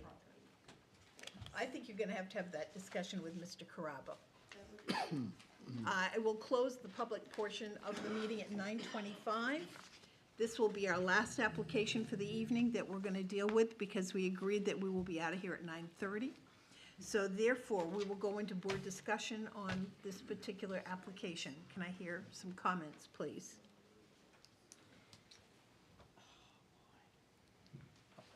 It's easy. I just don't think we should do it. I think there's too many unanswered questions. I think the neighbors deserve to have a little bit of security and peace. I think it should be denied. So our recent ordinance was that The if they recent live, ordinance says you can't have it. unless you live on the property? You can't have a short-term rental in a single-family residential zone. Okay. And you have to come and get a variance. Which is If what you they're go trying to down, do. if you go down through the criteria of a variance, they don't meet the qualification. There's no category in that variance that they could actually meet to be granted a short-term rental, especially category 5, which is the hardship rule. There's no way that they meet it. I agree, and this is the first application for a variance we've had under the new ordinance. So the bar is now higher to get approved for a short-term rental, and I don't see that this application meets that criteria. I'm in the disagreement with you guys. Living next door, they're gonna be the first ones to hear stuff when things are rowdy. And, if they had a house with an upstairs apartment that was long-term or short-term, they would be the first to hear, and I think they would be the first to hear here, but, does it meet the qualifications? I'm not so sure, but it's unfortunate. They don't meet the hardship rule, and also, they still have the opportunity to rent their place long-term. They're not being denied the opportunity to rent. They're just being denied the opportunity to rent short-term. True. Okay? So I make a motion that this application be denied because, do you want me to make the motion, or Eric, would you prefer to make the motion? Oh, go ahead. Oh, thanks. You're halfway there. Okay. So we are looking at application ZB 2026-45, 48 Colonial Drive, and would deny the variance from Article 7, Section 235-41M, not allowing for a short-term rental in this particular case because our new zoning ordinance says you cannot have a single-family residence, short-term rental in a single-family residence, and they would not meet the category 5, which is the hardship case. There is nothing about the property, and hardship has to do with property. There's nothing about the property that makes it any different than any other piece of property. And also the fact that we are not telling them that they can't rent their property. They can rent it long-term, they just can't rent it short-term. And for the fact that it doesn't meet hardship, I would deny this application. Second, I second. discussion. Hearing none, I think can, you covered it. all in favor of denying this application? 4? Is that an abstain or a no? I'll abstain. An abstain. So Yeah. 4 noes, I'm sorry, 4 yeses because I'm denying. So there's 4 yeses to deny and 1 abstention. I think that is correct. Okay, so Colonial Drive, Mr. McConnell, I'm sorry, your request to have short-term rental is denied. And with that, we have, it is 9:24. I don't think we have time to really tackle another, Madam what? Chair, What? I was gonna say, Do we? it's up to you, it's 9:29 if you wanna take it. Is it? Oh, we can, I guess. There's only one application left. Oh, God, let's get it over with. We did, yeah, we've continued ours. Yeah. For 208. 208 is continued. To next week, so you just have one left. So we've got 1 left? Oh, okay. I didn't realize we only had 1 left. I was looking at this. So let's do, it's 34 Morrill Street, correct? Correct. All right, 34 Morrill Street. Good evening. My Good name is evening. Nicole Cutter. This is my husband Timothy Cutter. And we own the property at 3234 Morrill Street. We are requesting the variance to allow property to be used as a short-term rental. And we also live on the property and would be managing and overseeing it 24/7. As for hardship, because you have to have a hardship with, when you apply for a variance, would be our property. We have very sharp points on our property, it actually limits everything that we can do with it. Like if we wanted to put like a shed, some of it actually goes onto like 42 Morrill Street, right onto their house. So we'd have to be sitting in their yard, so it's not really it's our property, but it's not our property because you can't really use it.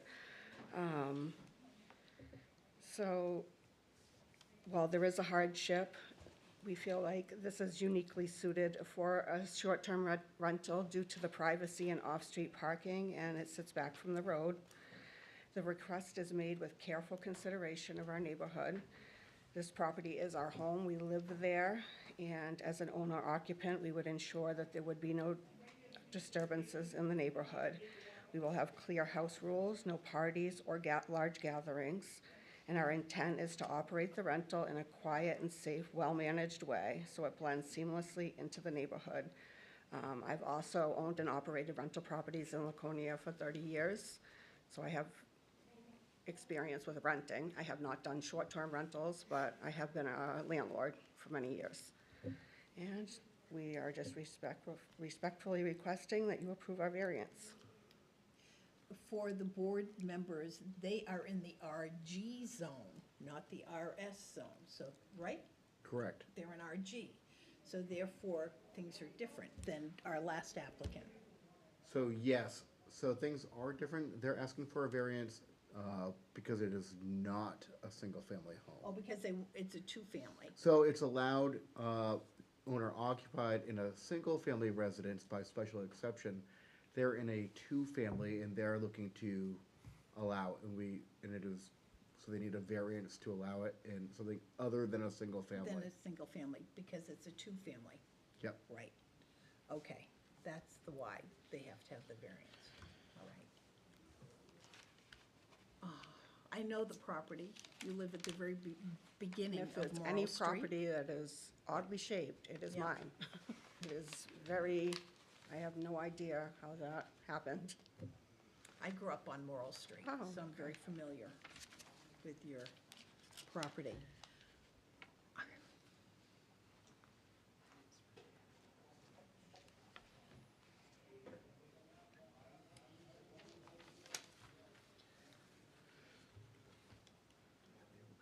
I probably need some guidance, Rob, on this one. Is there, because it's a 2-family property, there's anything special I should be focusing on, or, I hate to put you on the hook here, but I'm a little So- kind of lost on this one.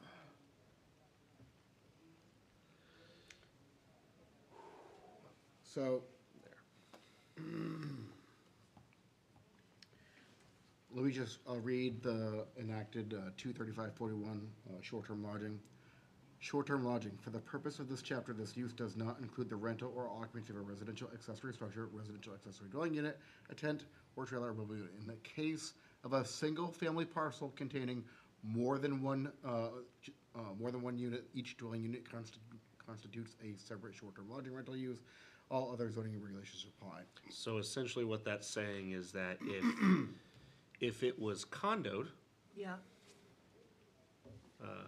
they could They could do they it. could do it. But if they own both and they want to rent out one or the other for short-term lodging, it wouldn't apply. So- So they'd have to condo it and then they could, yeah. I don't like, so it's a very difficult situation. I'm not trying to steer the board in any one direction.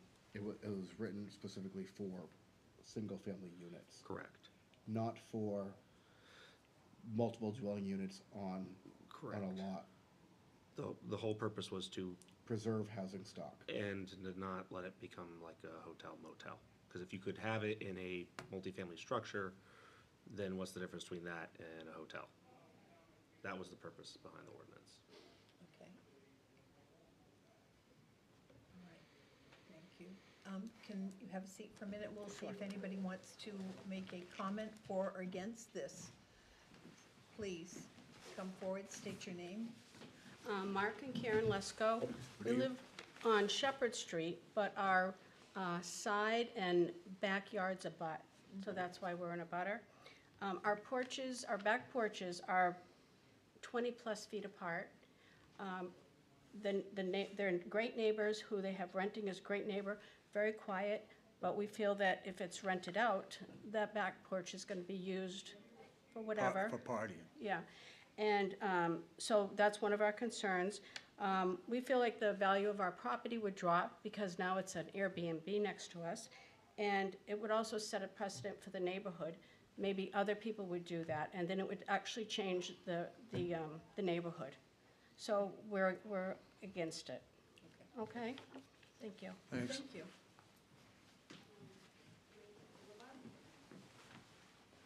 Please.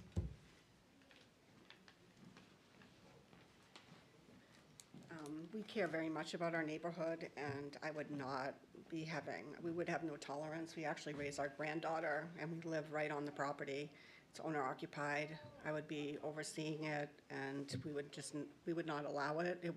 It's a small rental. It would be on a small scale. It wouldn't be like big parties and gatherings. It would be probably a family or a couple that would rent it. It's not large. And we would not allow that to happen to our neighborhood, and we would not want to live beside it as well.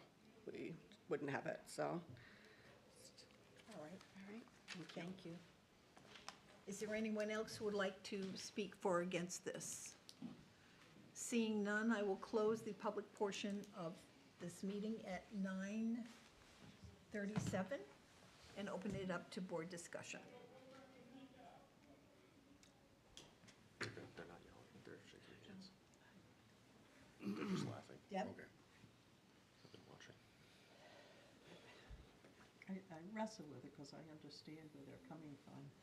I think the ordinances are in place for a reason, to protect the neighbors and the neighborhood, and I think we need to stand by that. I think we need to pay strict adherence to these ordinances, particularly where short-term rentals are involved.